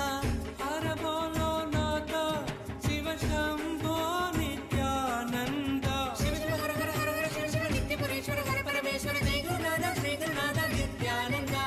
Shiva Shiva Hara Hara Hara Hara Shiva Shiva Nitya Parishwara Hara Parameshwara Jai Gurunatha Sri Gurunatha Nithyananda. Nithyananda, Hara Shiva Shiva Murahara Damar Bhaje. Nithyananda, Hara Shiva Shiva Murahara Damar Bhaje. Jaya Jagadodharana, Jaya Nitya Jagadishwara Harana. Sri Nitya Jaya Nitya Hari Nitya Hara Paramahamsa Sri Nithyananda. Nithyananda, Hara Shiva Shiva Murahara Damar Bhaje. Nithyanandam, we apologize to all the participants for the technical glitch. I apologize to everyone. Hope all of you are able to see us and hear us now. Yes. So we were talking about how all that you learned today, whatever you understood, whatever you listened to and learned from today, the powerful cognitions, you are going to be experientially receiving that in today's version. And now, how do we experience that? How do we manifest that space? How do we experience that darshan? And how do we receive that experientially? That is what we're all going to be listening to and learning about right now. And joining with us for this segment, we have two of the people who have taken the decision to experience all these powerful cognitions as a reality in their life, becoming part of Paramashiva Sena, to experientially understand each of these truths that Swamiji is revealing. Everywhere in Kailasa, the talk is all about this Paramashiva Sena, being part of Kailasa's Paramashiva Sena. And already the preparations are in full swing with the daily meetings with Swamiji, and Swamiji himself is guiding each and every of projects every step of the way. So from wherever you are, how you can be a part, why you need to be a part of Paramashiva Sena and what it means for you. So we're going to be listening from the people who have already decided and are starting to join the Paramashiva Sena.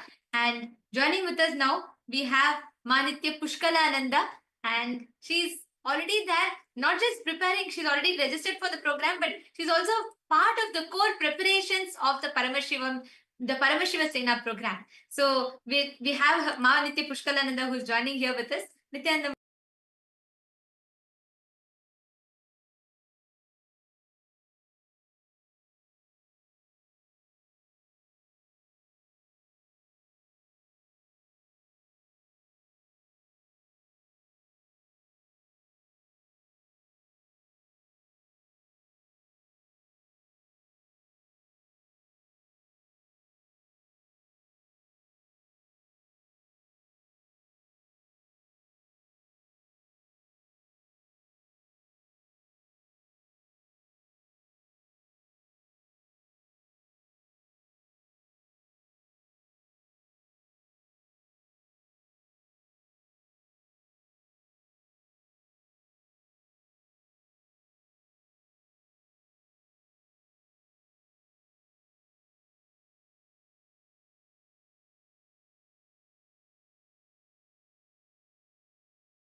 Nithyanandam, Nithyanandam Mapuchkala, welcome. Thank you so much for joining here with us. It's wonderful to have you here. Nithyananda, I'm very excited to be here. Thank you so much. And how could you tell a little bit about yourself to all the viewers from where you are and how long you've known Swamiji for? Yeah, absolutely. There's so much I can say when it comes to Swamiji because there's just so many sweet moments and breakthroughs all my life being with Swamiji. But just a short introduction, I've been with Swamiji since year 2009 and I'm currently in USA. Wow. Okay, 2009. Wow. So actually, I have seen you being part of so many different things, being showered by Swamiji. You have also experienced the physical darshan and so many things. And now you are also the part of Paramashivoham. And Paramashivoham already started, the program has begun. Swamiji is conducting the meetings and like Swamiji himself is planning so many things. So the excitement is really so high as well. I just wanted to ask you, and like I know you're here to share your excitement, your experiences with all of us. Could you just share a little bit about your background in sense of what kind of a professional background you have and what kind of experiences you have had and how you feel today to be a part of this Paramashivoham program?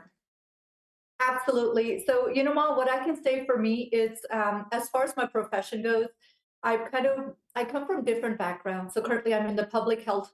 I'm working with the public health. And what I can say for me is I've always felt like Swamiji has raised me himself. So it's since I've been with Swamiji, he's prepared me for the outside life, right? And so he's upgraded my lifestyle and the fulfillment in whether it's... Around 1,000 years ago, at the end of Mahabharat War, the ancient enlightened Hindu civilization consisted of 10,000 Hindu traditions, or sampradayas, that existed in 56 Hindu nations, 200 Hindu kingdoms, 1,700 Hindu provinces that covered more than 6 million kilometers square of Asia. The Supreme Pontiff of Hinduism, SPH, Bhagavan Sri Nithyananda Paramashivoham, is the reviver of KAILASA, this ancient enlightened Hindu civilizational nation. KAILASA is an unbroken cultural, religious, historical, civilizational, and sovereign continuation and revival of multiple of these historical Hindu sovereign states and Hindu ecclesiastical entities. The unbroken continuity of these ancient Hindu nations through KAILASA results in the legal recognition of KAILASA as per the international customary law, particularly the doctrine of continuity. The international law, the doctrine of continuity, implies that upheavals and revolutions within a country, changes in government, territorial adjustments, measures taken during military occupation, or other internal transformations do not negate the existence of the country, do not affect the legal personality and international obligations of the country or state. The Vienna Convention on Succession of States in Respect of Treaties, 1978, addresses these principles of the doctrine of continuity as it outlines international law during situation of state succession or continuation. International law recognizes a state's legal personality by recognizing its identity. This perspective extends even during the period when the given state or country is annexed or occupied by a foreign power. Even in such cases, the legal personality of the state is considered to persist, enabling its subsequent re-establishment. Historical examples dating back to the 18th century include cases like Portugal and Genoa that were re-established after the Vienna Congress of 1815. More recent examples include countries such as Poland, Ethiopia, Czechoslovakia, Albania, and Austria that were re-established after World War II. Even when a nation is deprived of its territory, the nation continues to exist. Its sovereignty and international legal personality continues to persist. The Dalai Lama, as the spiritual and temporal leader of Tibet, exemplifies this principle.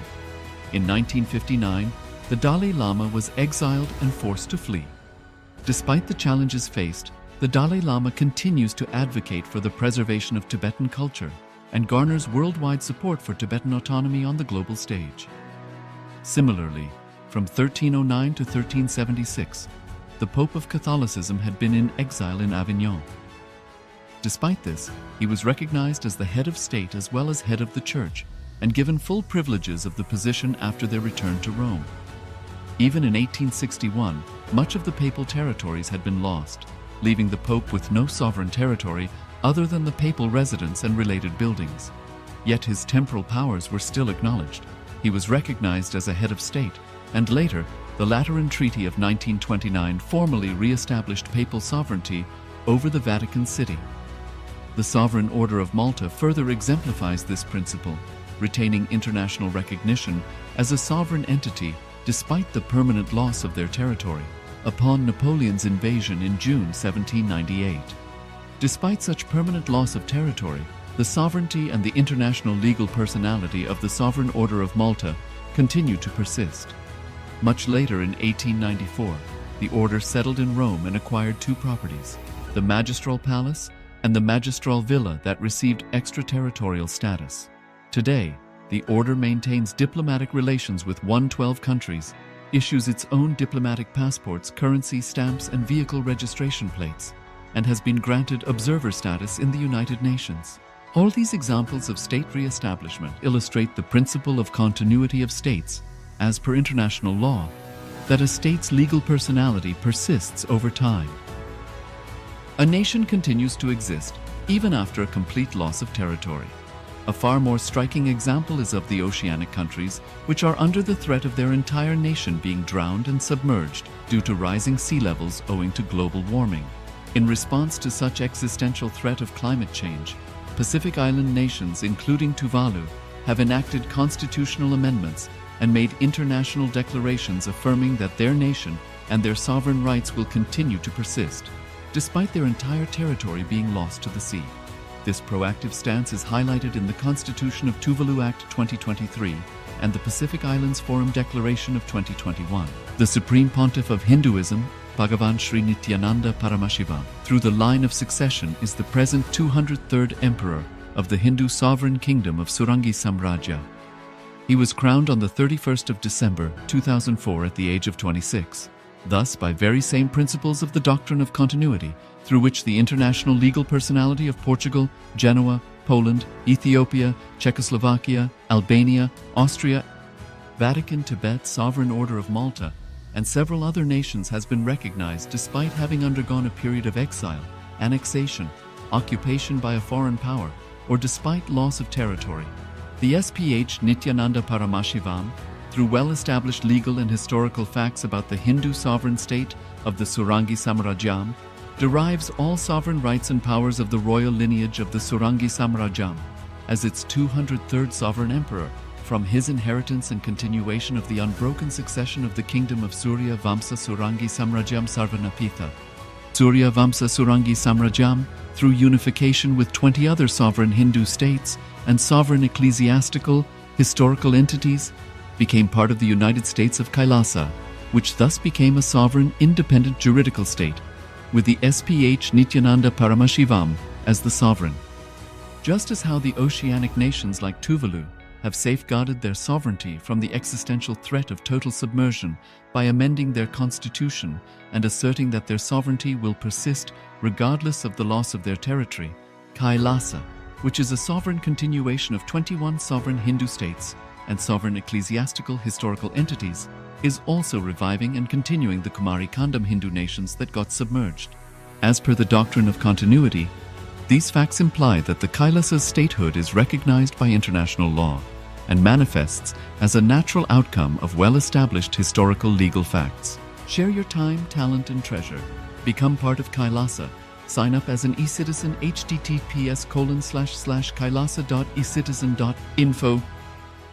Around 5,000 years ago, at the end of Mahabharat War, the ancient enlightened Hindu civilization consisted of 10,000 Hindu traditions, or sampradayas, that existed in 56 Hindu nations, 200 Hindu kingdoms, 1,700 Hindu provinces that covered more than 6 million kilometers square of Asia.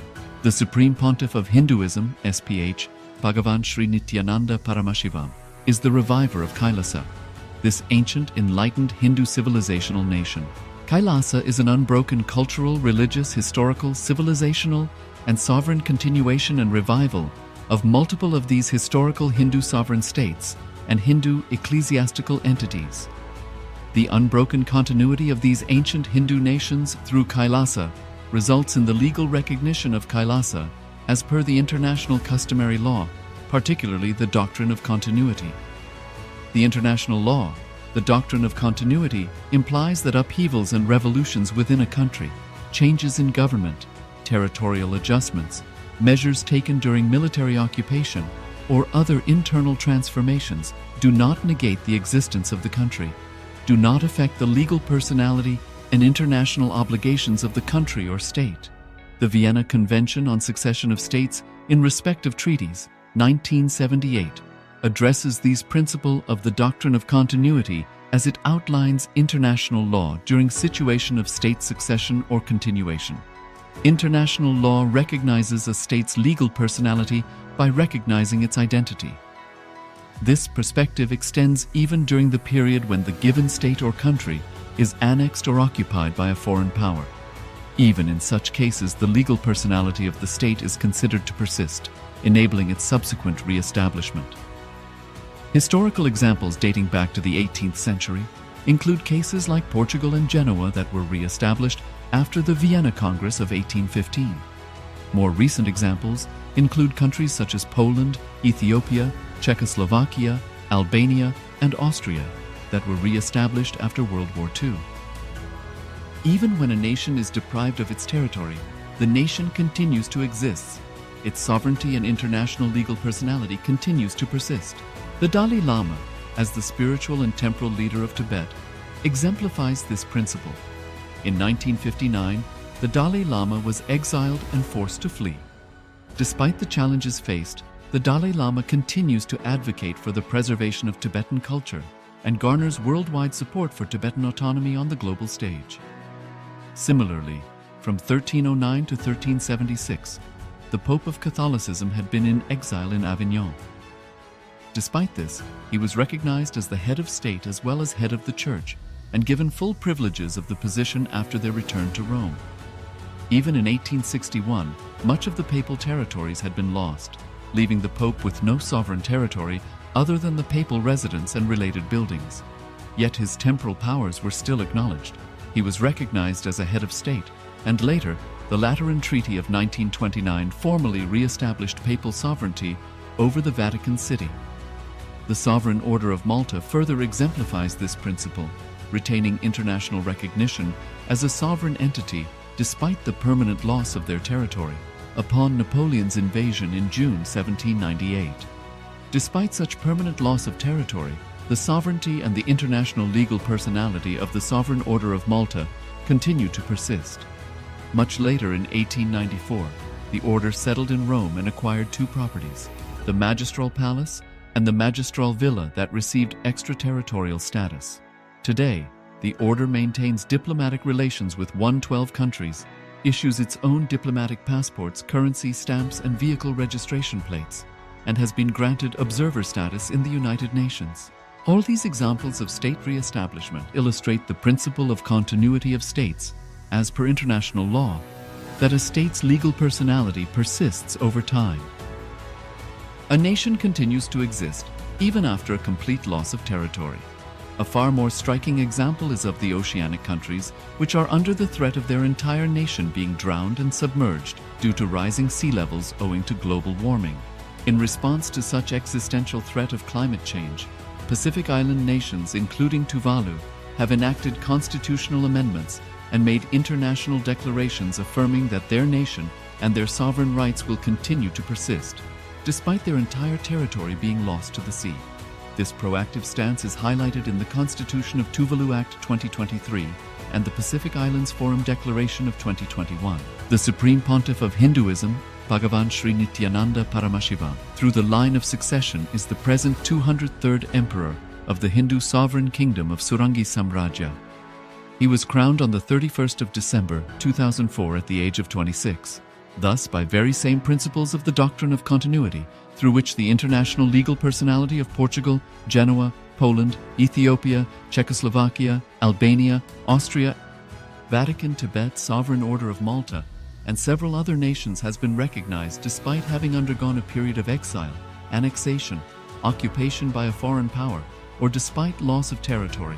The SPH Nithyananda Paramashivoham, through well-established legal and historical facts about the Hindu sovereign state of the Surangi Samrajyam, derives all sovereign rights and powers of the royal lineage of the Surangi Samrajyam as its 203rd sovereign emperor, from his inheritance and continuation of the unbroken succession of the kingdom of Surya Vamsa Surangi Samrajyam Sarvanapitha. Surya Vamsa Surangi Samrajyam, through unification with 20 other sovereign Hindu states and sovereign ecclesiastical, historical entities, became part of the United States of KAILASA, which thus became a sovereign, independent juridical state, with the SPH Nithyananda Paramashivoham as the sovereign. Just as how the oceanic nations like Tuvalu have safeguarded their sovereignty from the existential threat of total submersion by amending their constitution and asserting that their sovereignty will persist regardless of the loss of their territory, KAILASA, which is a sovereign continuation of 21 sovereign Hindu states and sovereign ecclesiastical historical entities, is also reviving and continuing the Kumari Kandam Hindu nations that got submerged. As per the doctrine of continuity, these facts imply that the KAILASA's statehood is recognized by international law and manifests as a natural outcome of well-established historical legal facts. Share your time, talent, and treasure. Become part of KAILASA. Sign up as an eCitizen https://kailasa.ecitizen.info. Around 5,000 years ago, at the end of Mahabharat War, the ancient enlightened Hindu civilization consisted of 10,000 Hindu traditions, or sampradayas, that existed in 56 Hindu nations, 200 Hindu kingdoms, 1,700 Hindu provinces that covered more than 6 million kilometers square of Asia. The Supreme Pontiff of Hinduism, SPH, Bhagavan Sri Nithyananda Paramashivoham, is the reviver of KAILASA, this ancient, enlightened Hindu civilizational nation. KAILASA is an unbroken cultural, religious, historical, civilizational, and sovereign continuation and revival of multiple of these historical Hindu sovereign states and Hindu ecclesiastical entities. The unbroken continuity of these ancient Hindu nations through KAILASA results in the legal recognition of KAILASA as per the international customary law, particularly the doctrine of continuity. The international law, the doctrine of continuity, implies that upheavals and revolutions within a country, changes in government, territorial adjustments, measures taken during military occupation, or other internal transformations do not negate the existence of the country, do not affect the legal personality and international obligations of the country or state. The Vienna Convention on Succession of States in respect of treaties, 1978, addresses these principles of the doctrine of continuity as it outlines international law during situation of state succession or continuation. International law recognizes a state's legal personality by recognizing its identity. This perspective extends even during the period when the given state or country is annexed or occupied by a foreign power. Even in such cases, the legal personality of the state is considered to persist, enabling its subsequent re-establishment. Historical examples dating back to the 18th century include cases like Portugal and Genoa that were re-established after the Vienna Congress of 1815. More recent examples include countries such as Poland, Ethiopia, Czechoslovakia, Albania, and Austria that were re-established after World War II. Even when a nation is deprived of its territory, the nation continues to exist. Its sovereignty and international legal personality continues to persist. The Dalai Lama, as the spiritual and temporal leader of Tibet, exemplifies this principle. In 1959, the Dalai Lama was exiled and forced to flee. Despite the challenges faced, the Dalai Lama continues to advocate for the preservation of Tibetan culture and garners worldwide support for Tibetan autonomy on the global stage. Similarly, from 1309 to 1376, the Pope of Catholicism had been in exile in Avignon. Despite this, he was recognized as the head of state as well as head of the church and given full privileges of the position after their return to Rome. Even in 1861, much of the papal territories had been lost, leaving the Pope with no sovereign territory other than the papal residence and related buildings. Yet his temporal powers were still acknowledged. he was recognized as a head of state, and later, the Lateran Treaty of 1929 formally re-established papal sovereignty over the Vatican City. The Sovereign Order of Malta further exemplifies this principle, retaining international recognition as a sovereign entity despite the permanent loss of their territory upon Napoleon's invasion in June 1798. Despite such permanent loss of territory, the sovereignty and the international legal personality of the Sovereign Order of Malta continue to persist. Much later in 1894,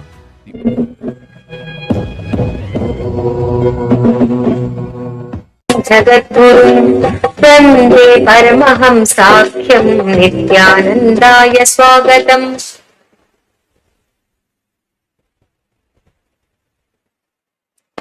Today I am going to start the churning process, an important process. Before entering into the process, just 2 minutes preparation. See, put your hand up, closing ears, close to the ears. Sit strongly straight. Don't allow any body movement. If you want, you can sit in Vajrasana. Just 2 minutes only. You can sit in Vajrasana.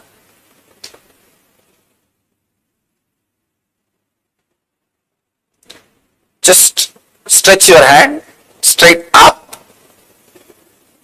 close to your ears. See, feel your backbone, that shaft, straight line, strong. Now I am going to shake your whole body, but you are not supposed to move the body. Understand? You resist and stand as much as you can. You can keep your eyes open, no problem. If you want, you can close your eyes or open your eyes. That is up to you. And try to be stable as much as possible. You can lock your hands if you want. That's okay. Anything is okay. Anything which makes you feel more stable, do it. See, the more strong you will stand now, more your biomemory will get imbibe the energy.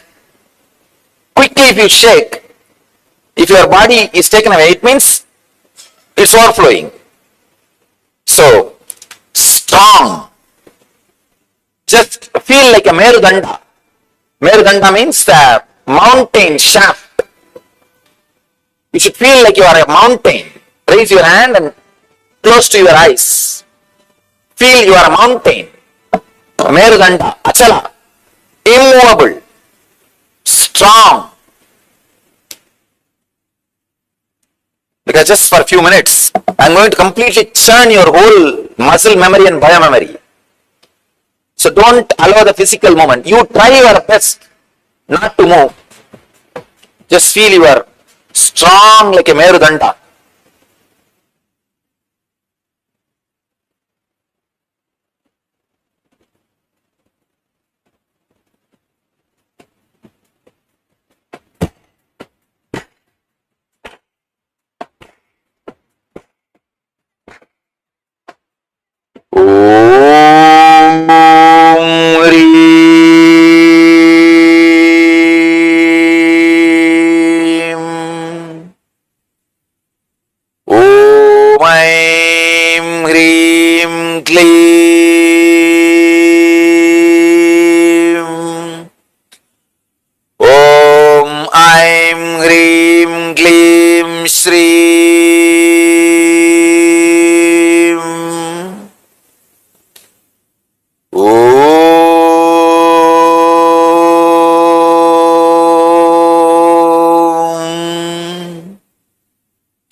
Hold yourself strongly, tightly, close to your ears, so that you feel the strength.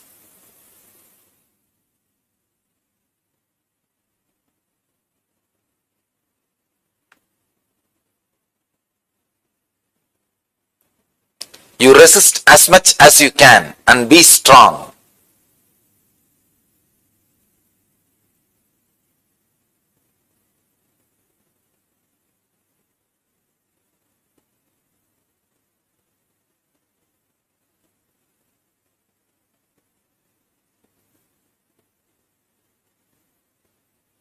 Don't allow the body shaking.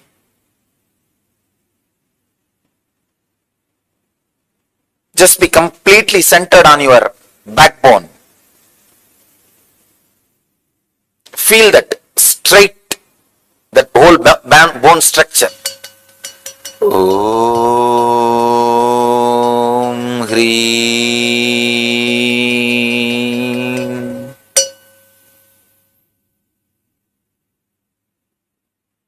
You can relax your hands if you are having pain, but still be strong, stable.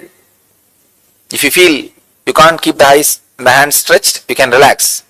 But if you can, keep it. But be strong, be stable. Don't flow with the energy I am creating. I am intensely churning your biomemory now. Don't flow with that energy. Just be stable and strong so that your inner system can hold more and more.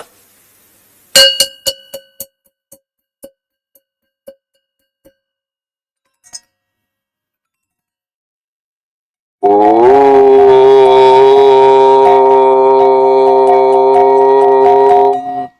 Hreem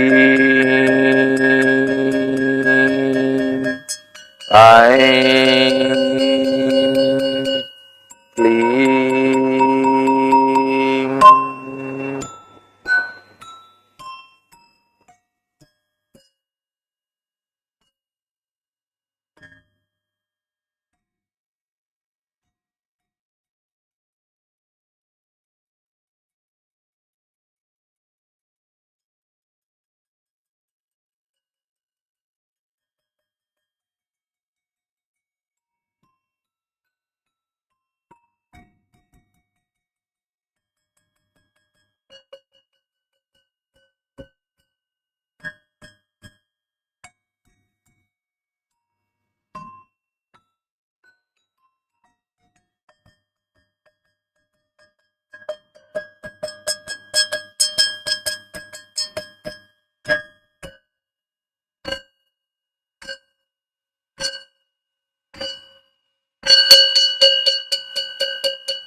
Relax.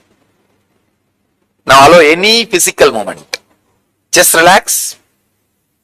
Allow whatever happens inside your system. Just be flowing. Om.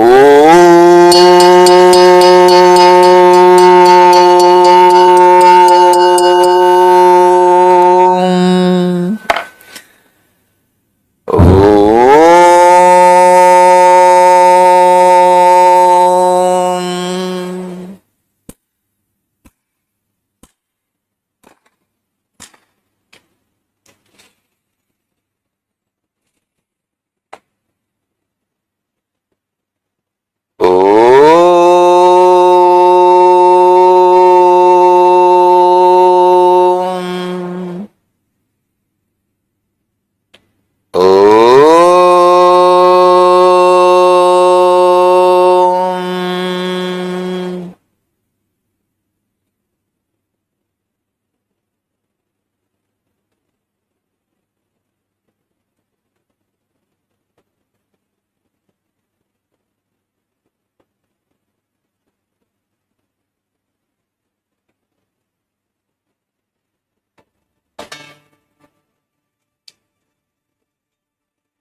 Relax.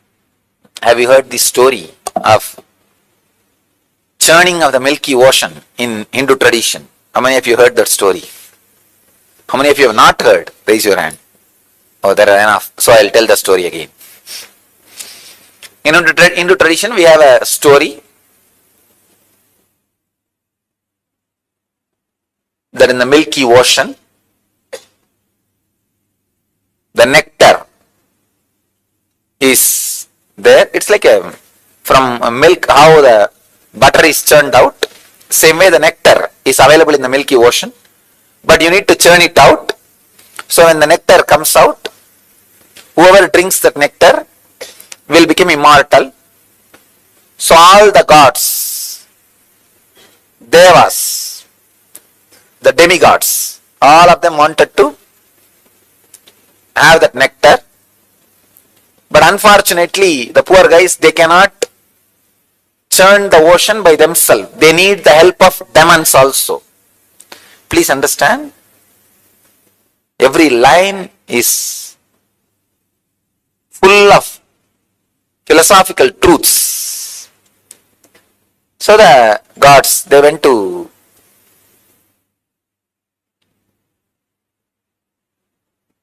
ask for the help of demons. Usually both of them always fight with each other.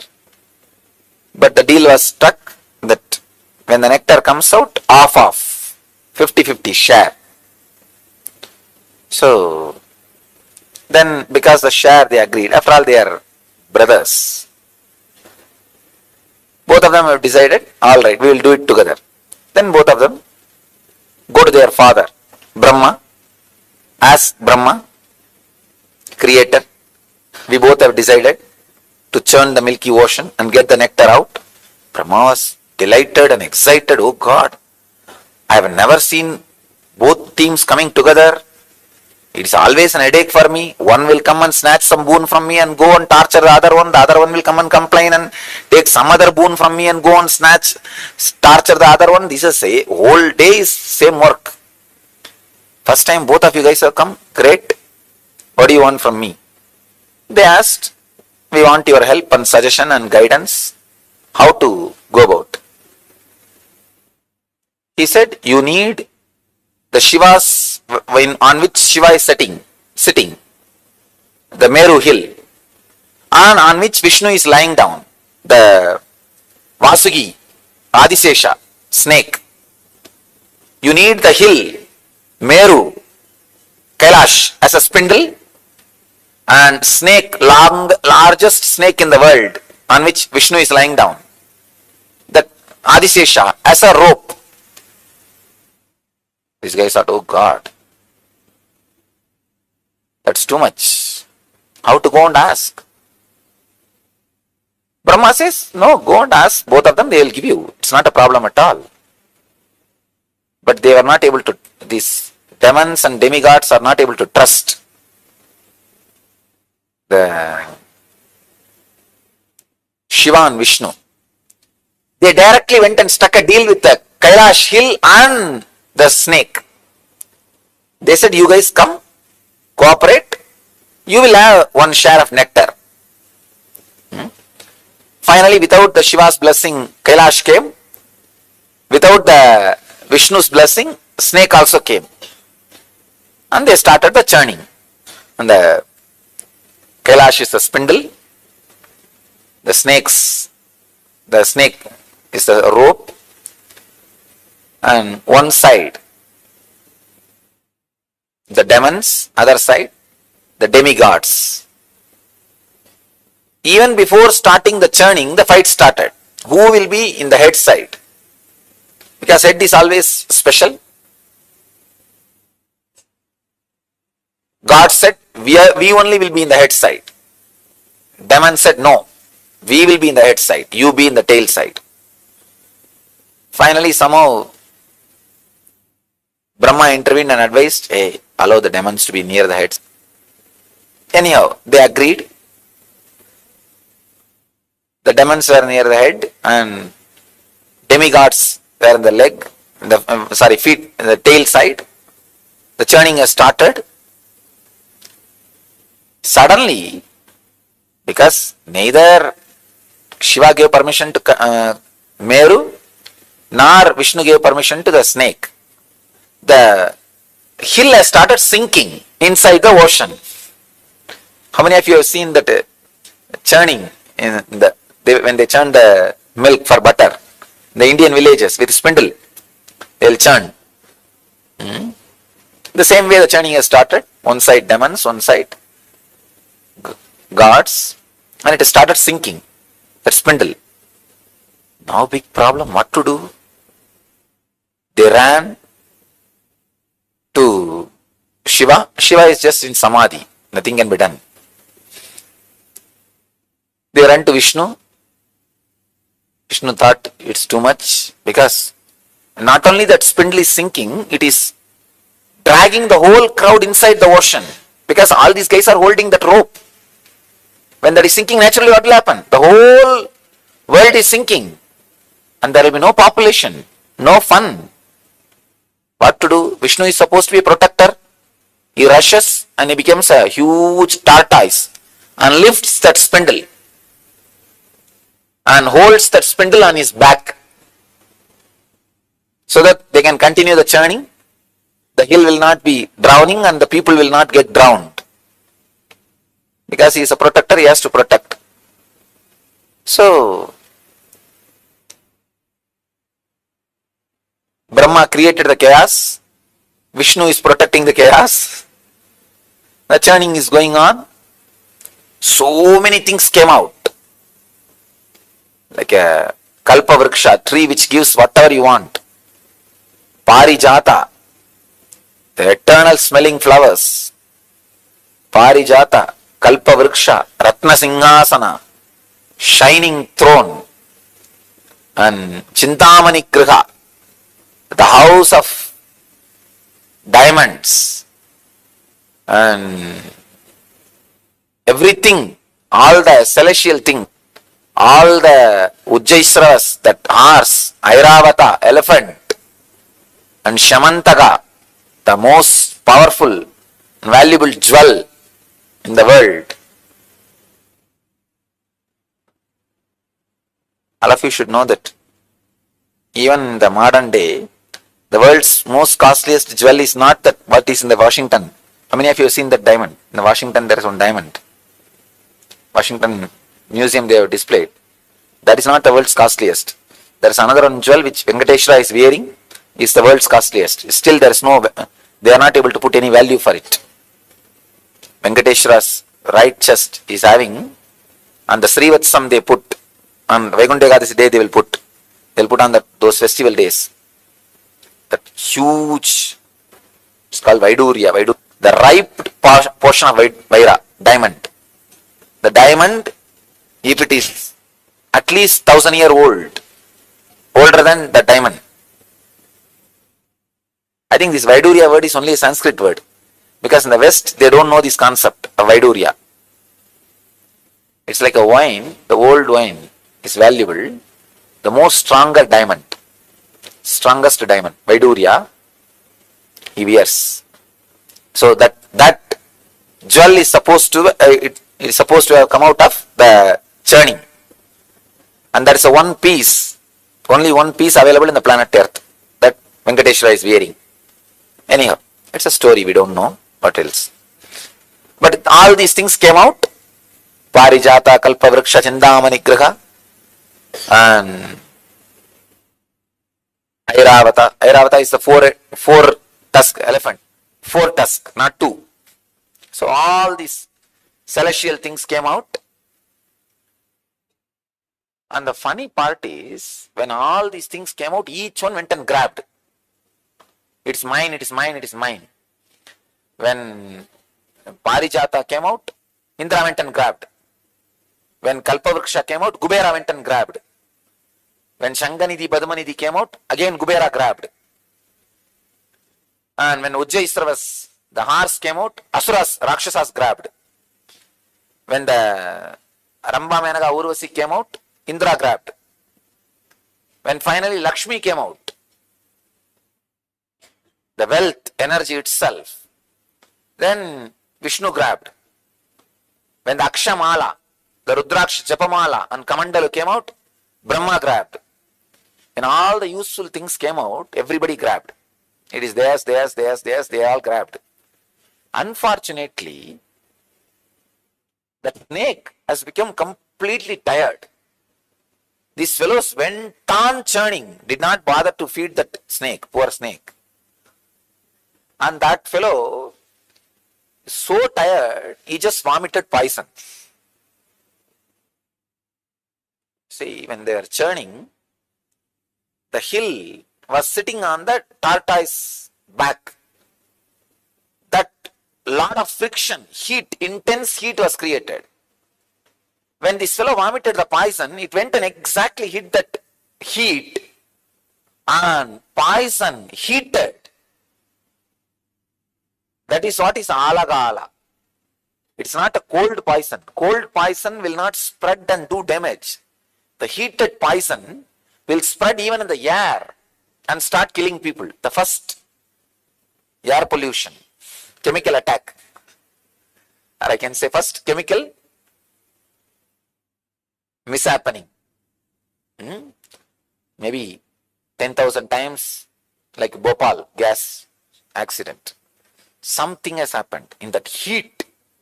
When the poison was added, intense heat, it's a huge destruction. Millions of demons and demigods have started dying. And now nobody is able to save because Vishnu is below and Brahma has disappeared, ran away. And what to do? Indra runs to Shiva, Mahadeva. He is in Samadhi, but they all run and pray, oh Lord, please save us. We don't know what to do. Shiva opens his eyes and sees the fun. Okay. He comes down. After all, he is embodiment of compassion. He collects the whole poison just in one bowl and drinks it. Devi was frightened. Oh God, how will you handle? If something happens to you, what will happen? So she holds the neck of Shiva. The poison just forms a blue color and stays in the neck itself, throat itself. Then the nectar came out. The moment nectar came out, the fight started between demons and demigods, gods and demons. And went to the demons and said, demons were holding the pot. She said, give that pot to me, I'll distribute everybody. They trusted her and gave the pot, and Vishnu disappeared with the pot. And he made all of them to stand in one line. So he started distributing first to the gods. And poor demons are standing in the line, thinking that they will also get it. But two demons came in the form of gods and stood in the queue and tried to steal the nectar. Somehow they got and put it in the mouth. When Vishnu saw that, he sent his disc and cut the head. That too only a Ragu and Kedu, trying to swallow, but they have not swallowed. They have not become immortal. Finally, all the gods got the nectar and became eternal, and demons, without getting the nectar, and not only the tiredness of that hard work churning, they all died and disappeared. This is the story. Now the philosophy part. See, the spindle, understand one by one. The spindle is the unclutching technique. Your body is the milky ocean. Good thoughts are the gods. And discouraging, depressing thoughts are the demons. When you start unclutching, see, unclutching is the Kailash hill. That is the Kailash hill. Unclutching is the technique. When you start unclutching, for a few moments you will see all joyful, relaxed, blissful mood, good thoughts, courageous, encouraging. Within 5 minutes, you will see depressed. No, impossible. I can't do this. All foolishness. Who will know? Who knows what will happen? The discouraging. That is means demons are pulling. When the discouraging things are going on in you, demons are pulling. When the encouraging things are happening, gods are pulling.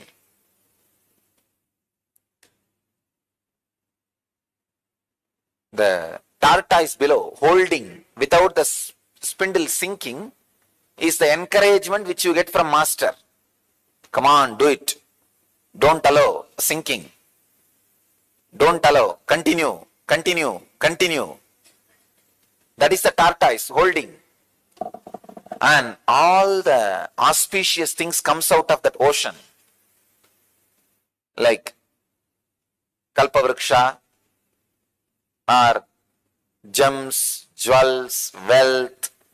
These are the extraordinary powers you get. Extraordinary powers you accumulate during the unclutching process. Now you will see. You will suddenly have the intelligence to find out what is going to happen tomorrow, day after tomorrow. And telepathy moods will come. Intuition will be awakened. Levitation happening. Different siddhis will start happening.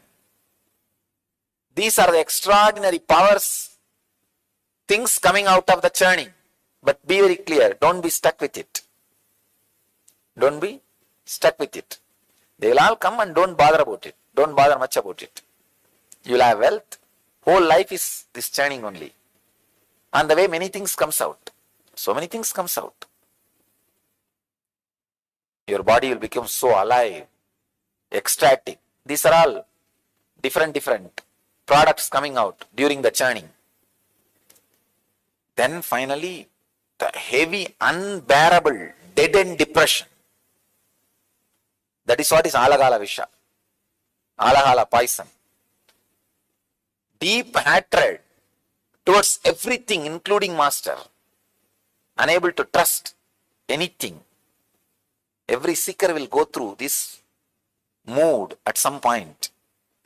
At some point, every seeker will go through.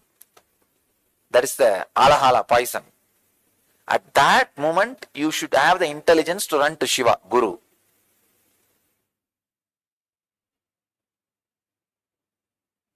Then, Guru swallows it, digests and clears it.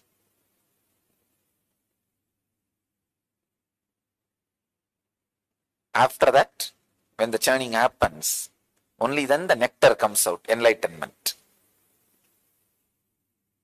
Even when the enlightenment comes, some of the demonic thoughts will try to become immortal in you.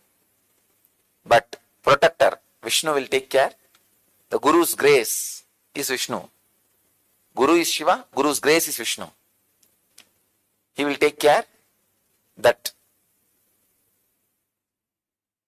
demons don't become immortal. So all the good sacred sentiments you had will drink the nectar and become immortal. And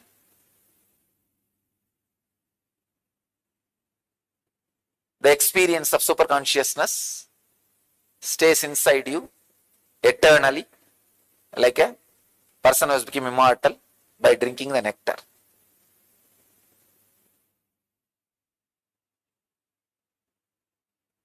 Now we will start the churning. Literally we will start. You will see. You would have never even imagined that you can get so elated, excited, ecstatic, or so depressed. You will see the peak ecstasy for which your body is designed. If your body is capable of enjoying 100 unit bliss, you will see 120 unit happening inside. And if your body is capable of going through minus 100 unit depression, you will see 170 unit depression.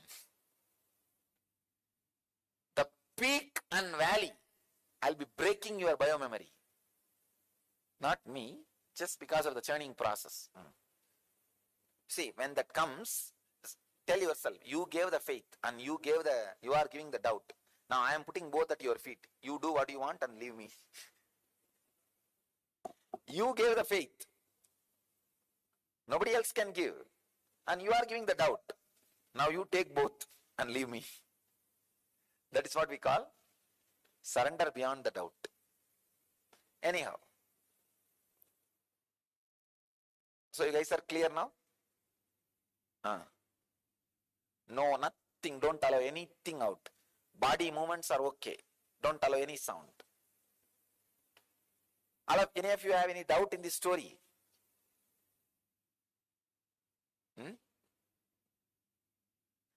The mind, I can say thought flow.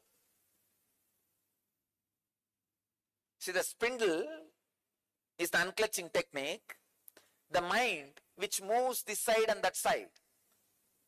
See, the demons are bad thoughts. The demigods are good thoughts. But between good thoughts and bad thoughts, there is some connection. That connection is the snake. So now, I am initiating you into this process of churning. Means you put your awareness only on unclutching. But I will be boiling your whole muscle memory, all kinds of weird insecurities, reasonless insecurity. Actually, you know you have enough money to run your life. You have all basic things. Suddenly you will have insecurity. If my wife runs away, what will I do? Who will take care of the kids? Weekends will be very difficult. My washing machine may not work. Who will do my laundry? Oh God, if she complains against me, the police, what will happen? And finally you wake up and realize you never got married. No, really? Now that kind of insecurity only will be coming out now. Not logical. Just foolish, illogical. Why it comes, you don't know. Why it goes, you don't know. See, it's like you have 3 types of karmas. See, all the karmas you accumulated in all the births is called sanjita. The bank balance, like a reserve bank. The money which you brought to spend in this life is prarabdha. After coming here, what you accumulated is agamya. Money which you brought for this bank, life spending is brought karma. Money you try to accumulate, positive or negative, is accumulated karma. And your whole reserve bank reserve is sanjita karma. Now I am touching that whole reserve. I am not touching this too small part which you brought and which you are accumulating. That is too negligible.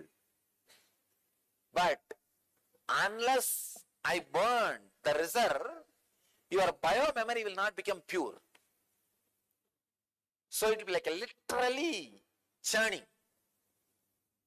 That reserve needs to be exhausted, needs to be burnt. Any of you are having any phobias which you brought from past life, that will all be healed now. If you take a notebook and write any major phobias, reasonless fears you have, write down. I promise within 2 days it will disappear. It will not be there. Because now, especially the way in which the energization is happening, it will just be burnt out. Please understand. Now let me give the instruction. Listen, please listen. If you have the height phobia or claustrophobia, pen down clearly. The moment you remember that, you will have that fear. Pen down. After 2 days of this churning, just see. Read that, visualize that same thing, you will not have fear. All kinds of phobias. Not only that, anything you have brought from past life will disappear. 2-3 minutes, pen down. Just for your reference sake.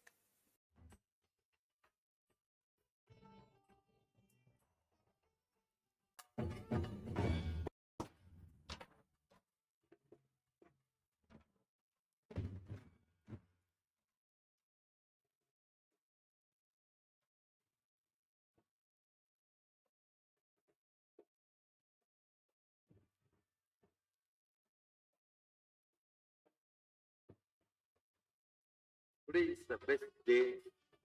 Sadashiva appears for Brahma and Vishnu early morning, the form of light shaft, means the consciousness which is beyond time and space enters into time and space. Sadashiva declares,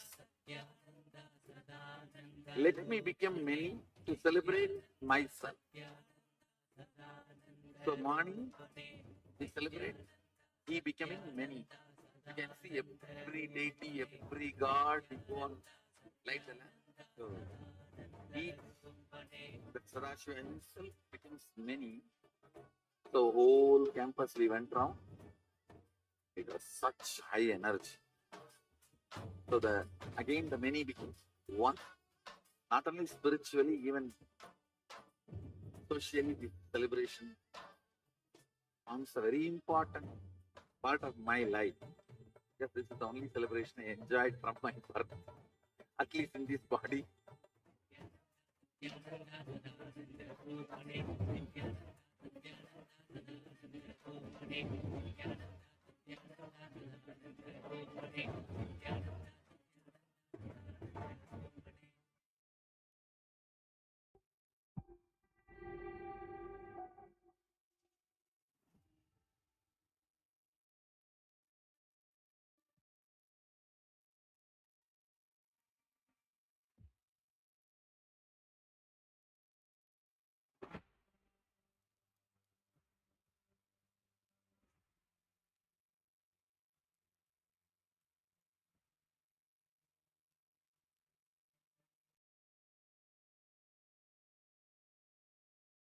Yes, Nithyananda, all of you. After this exclusive session for the Zoom participants, we had some issues, but now this anyway, this about to will be starting with the new session, which is on Be Spontaneous. And the promo that you saw, the video that was saw was for the Kumbh Mela to be a part of Paramashivoham. Every day before darshan, there's a segment for those people who are excited about the Kumbh Mela, those who are excited about being a Hindu, those who are excited about being the part of Paramashivoham, those who are excited about this whole mission and vision of Swamiji. They have the great opportunity to become a part of this Paramashivoham. Those who are interested, you can let us know. You can drop the message. We'll be giving you the further information. And also, the Kartikeya Deepam is coming up, where as it was revealed that Paramashiva decided to become many from one to celebrate himself. That is the Kartikeya Deepam. And in the evening, there is celebration of Bharani Deepam, where the Sadashiva from many becomes one. So let us know if you are interested in offering your gratitude to Paramashiva, to the lotus feet of Swamiji himself. Because Swamiji himself is an incarnation of Paramashiva who has happened on the planet Earth to give this super conscious breakthrough. And if you are here, it's not any accident. Swamiji himself has called you to get connected to him. And if you are getting connected to him, understand that it's your million lifetime of journey that you have asked for, that you have been seeking for. All right. So with this, let's move on to the next session. And the next session is going to be on be spontaneous. We heard from Astavakra Gita when Astavakra himself was spontaneous, especially when he went to King Janaka's court. Everything happened, but because of his spontaneity, he was not touched by any harm or any words that were uttered to him. So let's understand, as Swamiji reveals on being spontaneous. Let's come to the space of listening and let's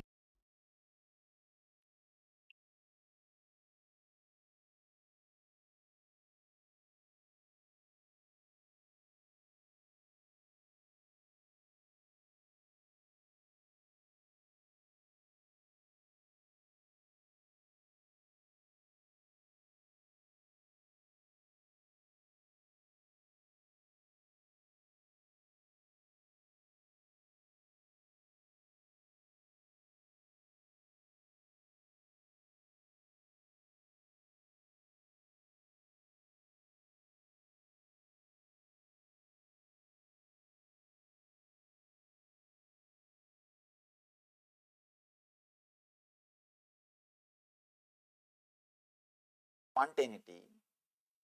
If you know the great epic Mahabharata, it is the history of India. If you read that book, you will be able to understand this story because this related to that book. In that book, there is a story, there is a scene. The Queen Draupadi will be disrobed, will be abused by villain's brother. Villain's brother is Dushasana. We call it Dushasana. His name is Dushasana. He will be disrobing, abusing her in common palace, in the common darbar, the court. He will be abusing her. She is the great devotee of Krishna. Krishna is incarnation of God. When she calls Krishna, when she was being abused, she calls Krishna, immediately Krishna appears and protects her, supplies cloth, abundant clothes. And this Dushasana, the villain, was not able to remove all the clothes. He is completely tired, he drops dead. This is the story. According to story, the villain will be disrobing the queen. She will pray to God and God will appear in the scene and give her enough of clothes. He will be just pulling, the cloth will be coming, and it is just like a hill made out of clothes. So much of clothes will come out of her body. Then this fellow automatically drops dead. This is the scene. In India, the beauty is every village will have the recitation of Mahabharata. Means reciting this story is a ritual done in every village. At least once a year, they will do this ritualistic recitation of this story. And no mic or anything, just they will get into the stage and start singing or shouting. It will be really fun to watch the whole thing. And usually the kids and the old ladies who don't have any other work, they will come and sit there. And they will chew the tobacco leaf and spit on somebody and spit the juice on somebody. You will have a little prasad and tirtha. And all these kids will do 1, 2, 3, everything there itself. Nothing can be done. And it will all be there. You will be sitting amidst of all these things and enjoying the drama. And it's like a village gathers together. And not only Mahabharata, all the village stories also will be told there. Each one will be talking to others about Vandanam, Vandanam, Guru Vandanam, Guru Charana Vandanam, Nithyananda, Guru Charana Vandanam.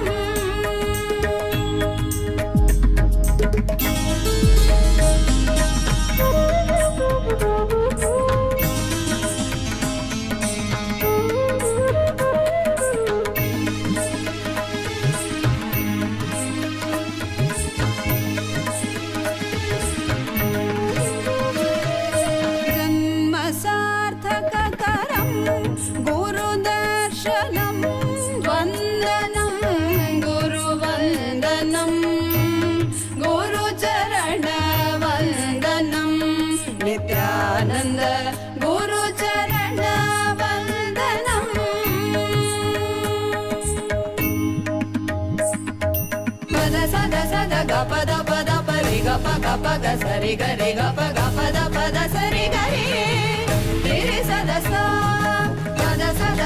ga pada pari ga pa ga sankata kavacha madhura nubhava anandam guru smaranam.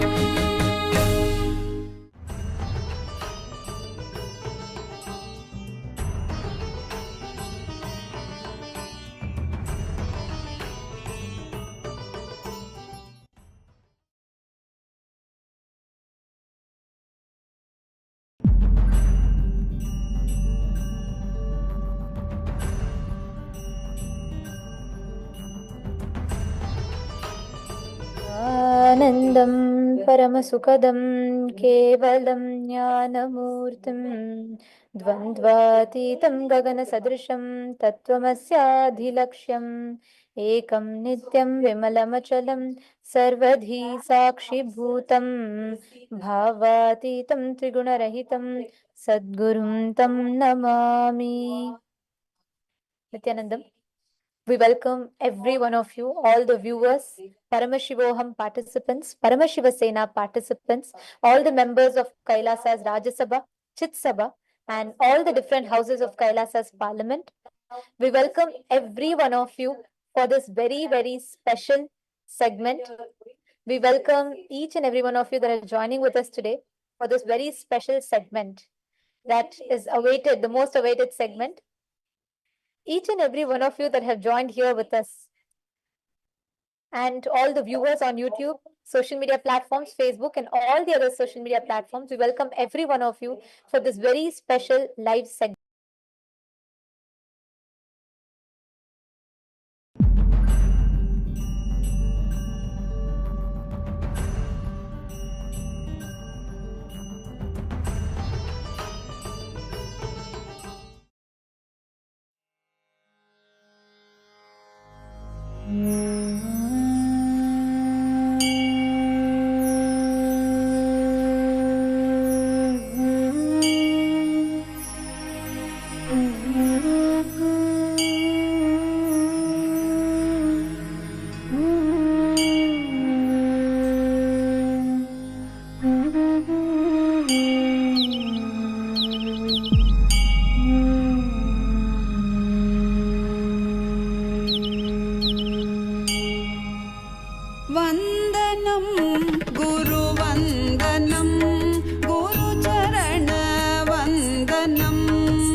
Nithyanandam. We welcome all the viewers, all the people that are watching us on YouTube, Facebook, Instagram, Twitter, and all the other social media platforms. And we welcome all the members of KAILASA's Rajya Sabha, Chit Sabha, all the members of Parliament of KAILASA. We welcome each and every one of you for this very, very special segment. இந்த நாளன்னைக்கு நம்முடன் இணைந்திருக்கும் அனைத்து பக்தர்கள், Rajasabai members of parliament, மந்திரிகள் எல்லாரையும் இந்த நேரலைக்கு வணங்கி வரவேற்கின்றோம். இன்னைக்கு இந்த நேரலை ரொம்பவே ஸ்பெஷலானது. இன்னைக்கு நம்மளோட இணைந்திருக்கும் அத்தனை நபர்களும், நம்மள பாக்குறவங்க யூடியூப்ல முகநூல் மூலமாகவும் கச்சை மூலமாகவும் நம்மளோட இணைந்திருக்கும் அனைத்து பக்தர்கள் எல்லாருக்குமே நாங்க வணங்கி வரவேற்கின்றோம்.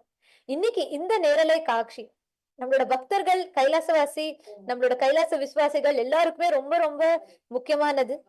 அதே மாதிரி இந்த சனாதன இந்து தர்மத்தை எப்பொழுதுமே, நம்மளோட சனாதன இந்து தர்மத்தையும், நம் சனாதன இந்து தர்மம் விரிவுபடையும் போது எல்லாமே அத சுவாமிஜி ரொம்ப அழகான ஒரு வார்த்தை யூஸ் பண்ணுவாரு. பகுத்தறிவாளர்கள் இருக்காங்க, சனாதன தர்மத்தை பத்தி தெரிஞ்சுக்கணும்னு ரொம்ப ஆசைப்படுறவங்க.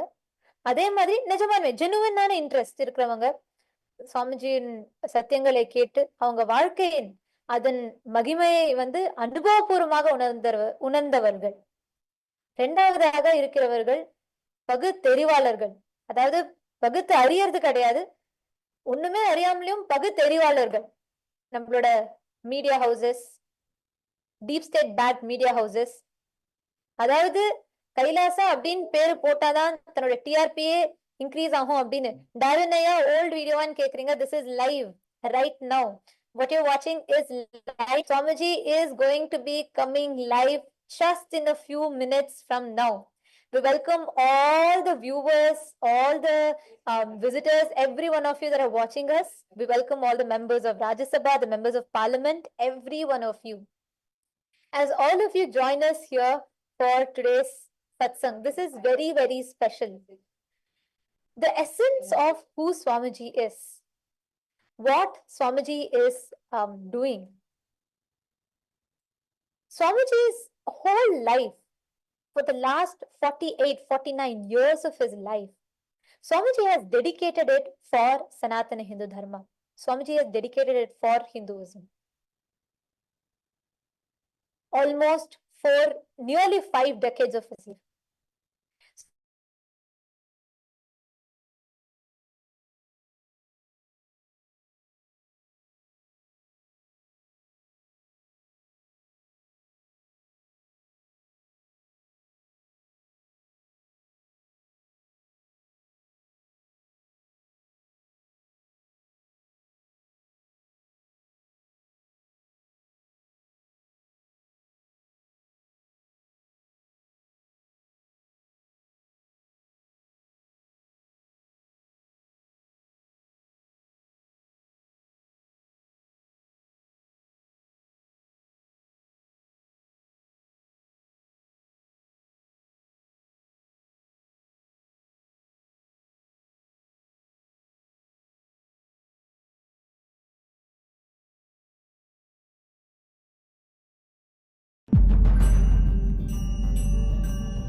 वन्दनं गुरुवन्दनं गुरुचरणवन्दनं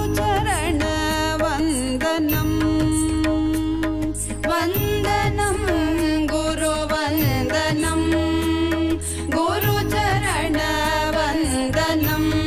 नित्यानन्द गुरुचरणवन्दनं वन्दनं गुरुवन्दनं गुरुचरणवन्दनं Nityananda गुरुचरणवन्दनं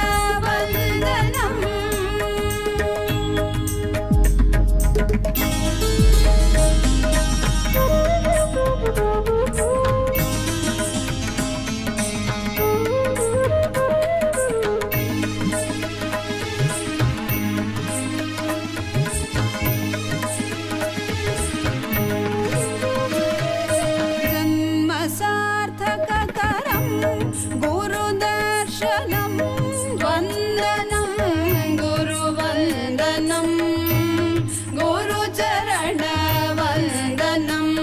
Nityananda गुरुचरणवन्दनं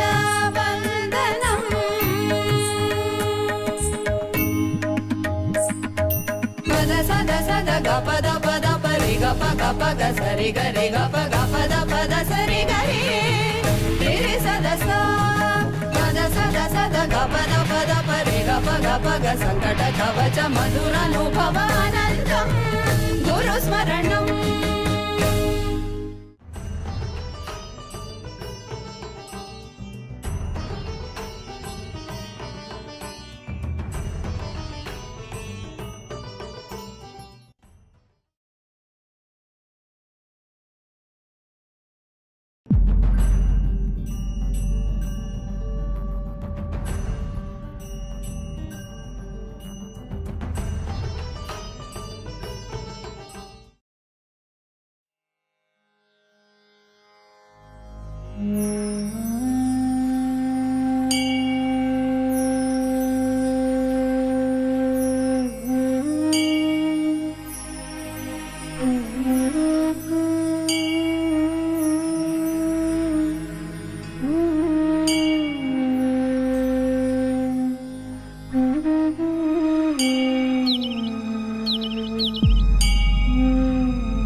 Nithyanandam, apologizing for the technical glitch.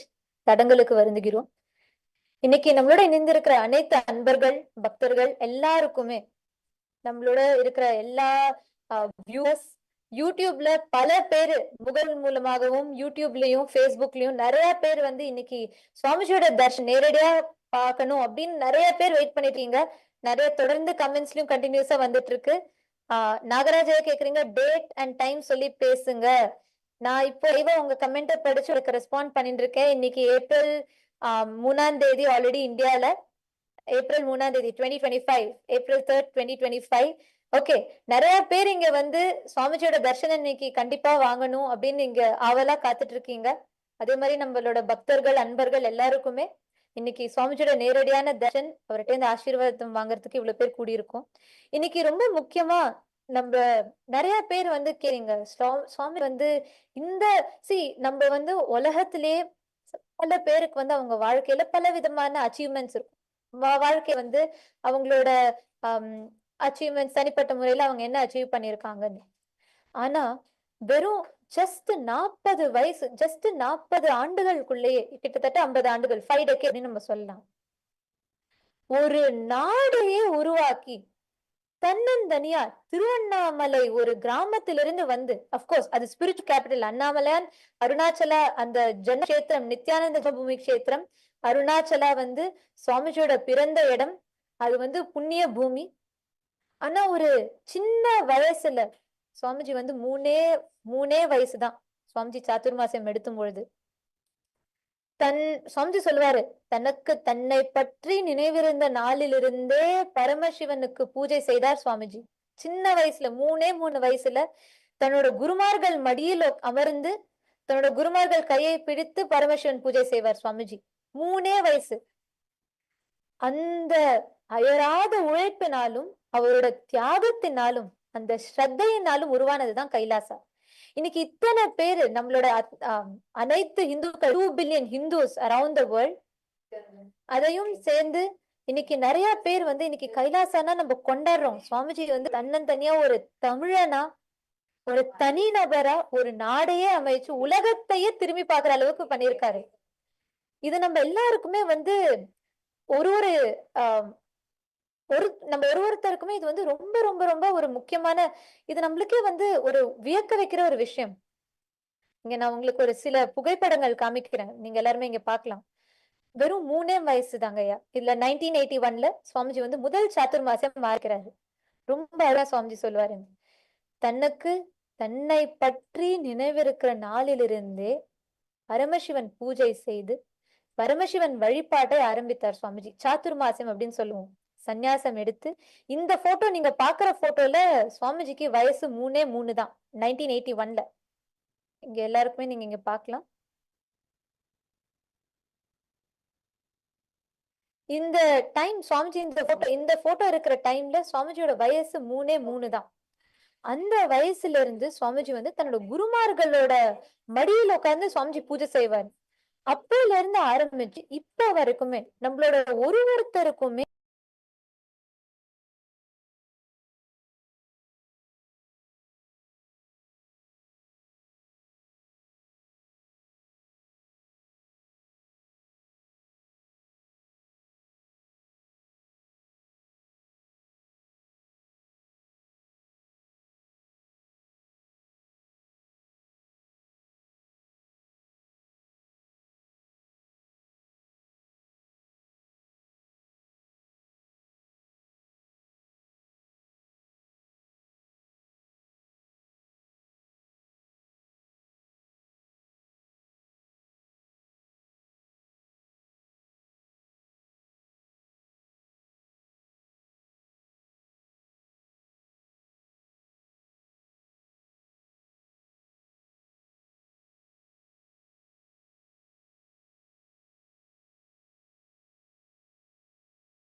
And in just a few more minutes from now, we will be having the live darshan. இன்னும் சில வினாடிகளில் நம்மளுக்கு வந்து பகவானோட லைவ் தர்ஷன் நம்ம எல்லாருக்குமே ஆசீர்வாதங்கள் இன்னைக்கு கிடைக்கும். And Dharu John has posted, it's 4:30 a.m. Indian Standard Time. And I couldn't sleep there. I'm waiting to see him the whole night. That Swamiji is coming very, very shortly. Yeah, I know we're all very eager to receive the darshan. And there has been continuous Paramashivoham program happening with participants from over 150 countries across the globe have been joining with us. So as all of you are here with us, we're going to be taking you all through the different platforms through which you can post your prayers, you can connect to Swamiji, you can post the boons requests and blessings requests to Swamiji. And I wanted to tell every one of you that are joining here with us, Swamiji is making himself available, being here for all of us. And he's here to bless us with the live darshan and satsang. So today, all of you, during the satsang and darshan, you can post any prayer request you want, any boons request, blessings request, whatever you are looking to manifest in life. You can post all of it, Swamiji. And I do see a lot of you, நம்மளோட நிறைய அன்பர்கள் இந்தியாவில இருந்தும் முக்கியமா தமிழ்நாட்டுல இருந்துமே இங்க join பண்ணிருக்கீங்க. உங்க எல்லாருக்குமே நீங்க என்ன வரம் கேட்கணும்னு நினைச்சாலும், என்ன விதமான பிரேயர் இருந்தாலுமே, நீங்க வந்து சுவாமிஜிட்ட நேரடியா பிளெஸிங் வாங்கணும்னு நினைக்கிறீங்கனாலும், நீங்க எல்லாருமே வந்து உங்களோட பிரேயர் ரிக்வெஸ்ட் எல்லாம் டைரக்டாவே போஸ்ட் பண்ணலாம். இப்போ நாங்க வந்து உங்கள்கிட்ட டிஃப்ரெண்ட் சோஷியல் மீடியா பிளாட்ஃபார்ம்ஸை வாக் த்ரூ பண்ண போறோம். இந்த எந்த பிளாட்ஃபார்ம்லயுமே நீங்க வந்து போஸ்ட் பண்ணி நீங்க சுவாமிஜிட்ட இருந்து உங்களோட பிரேயர்ஸ் எல்லாம் டைரக்டா நேரடியா கேட்கலாம். இப்போ நாங்க உங்கள்கிட்ட we're going to walk you through the different social media platforms, and all of you, all the participants, every one of you that are joining here with us today, in just a few more moments, we're going to be beginning the live satsang. We're going to be entering into the darshan with Swamiji, and we're going to be walking you all through the different platforms through which you can ask your prayers, your boons requests and blessings requests directly to Swamiji. And all the participants that are joining here with us, please head to any of these social media platforms and you can post your prayers. You can post it on YouTube, Facebook, Twitter, Instagram, and any of the social media platforms alike. And also we request all the viewers, please share this, take a few minutes.